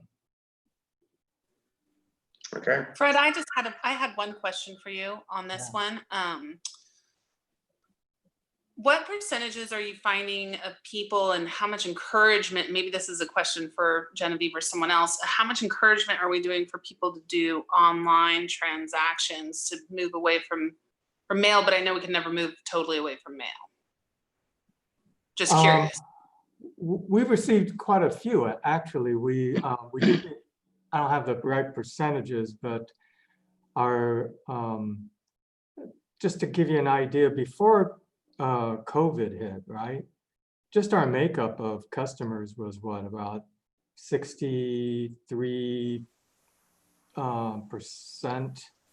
that was breezed by, and we're way over 75, almost to 80 now. So it's moved quite a bit. Now, maybe maybe it's I think some of it has to do with just being easier, but also, but some of it may be the administrative fee, because we waived the administrative fee when they signed up for Breeze By, and I think that was a big push. So, Christy, are you asking about business beyond the invoices that go out? Because that's the main burden of the folding machine is the invoices going out, not necessarily things coming in. right. Well, yeah, that's what I was meaning. How I guess how what's the word? How much do you guys push an online platform for people? Like if I said I don't want to receive the invoice, I only want to receive it electronically, and I want it to be paid. I know that there's the option that you can sign up for auto renew, and then you after somebody establishes an account. Yeah. So I think there's two things here. One is the statement, and the statements at the end of the month can be done through your email, and we have a larger percentage of customers do that. We do probably about $3,000 to $3,500 statements a month, and so. But the invoices, those were for people that we didn't have the toll collectors up there, and we had to just issue basically a bill to a customer that we have no idea what their email address is, but they just have an address. So does that help or no? Yeah, and I'm sure that moving forward, you guys are encouraging people to do transactions online so we can minimize this burden of this. But I understand that the machine is necessary. So at this point, it truly is. Yeah.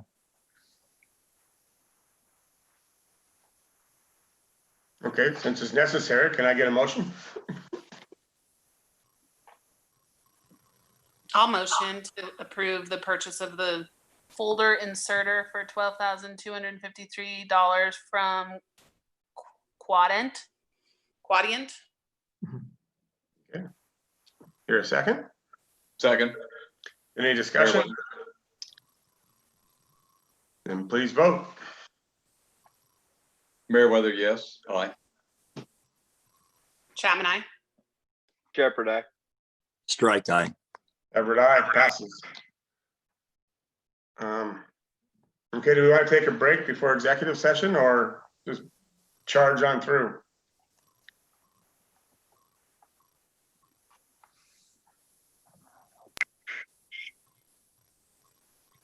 Nobody wants 5 minutes? Dave, you want to take a break? Yeah, let's do 5. All right, and let's reconvene in 8:20, 8:21. I'm gonna stop the live stream if you want to go ahead and recess the meeting now. and- Okay, yes, yeah, thank you. Then I'll recess regular session and we'll go into executive session now, Jerry, or later? You can recess now and then officially call us into executive session when you restart. And you want to make sure that you read the ORS numbers on the agenda. You can open the executive session when you come back from the recess. All right, then we'll do it that way.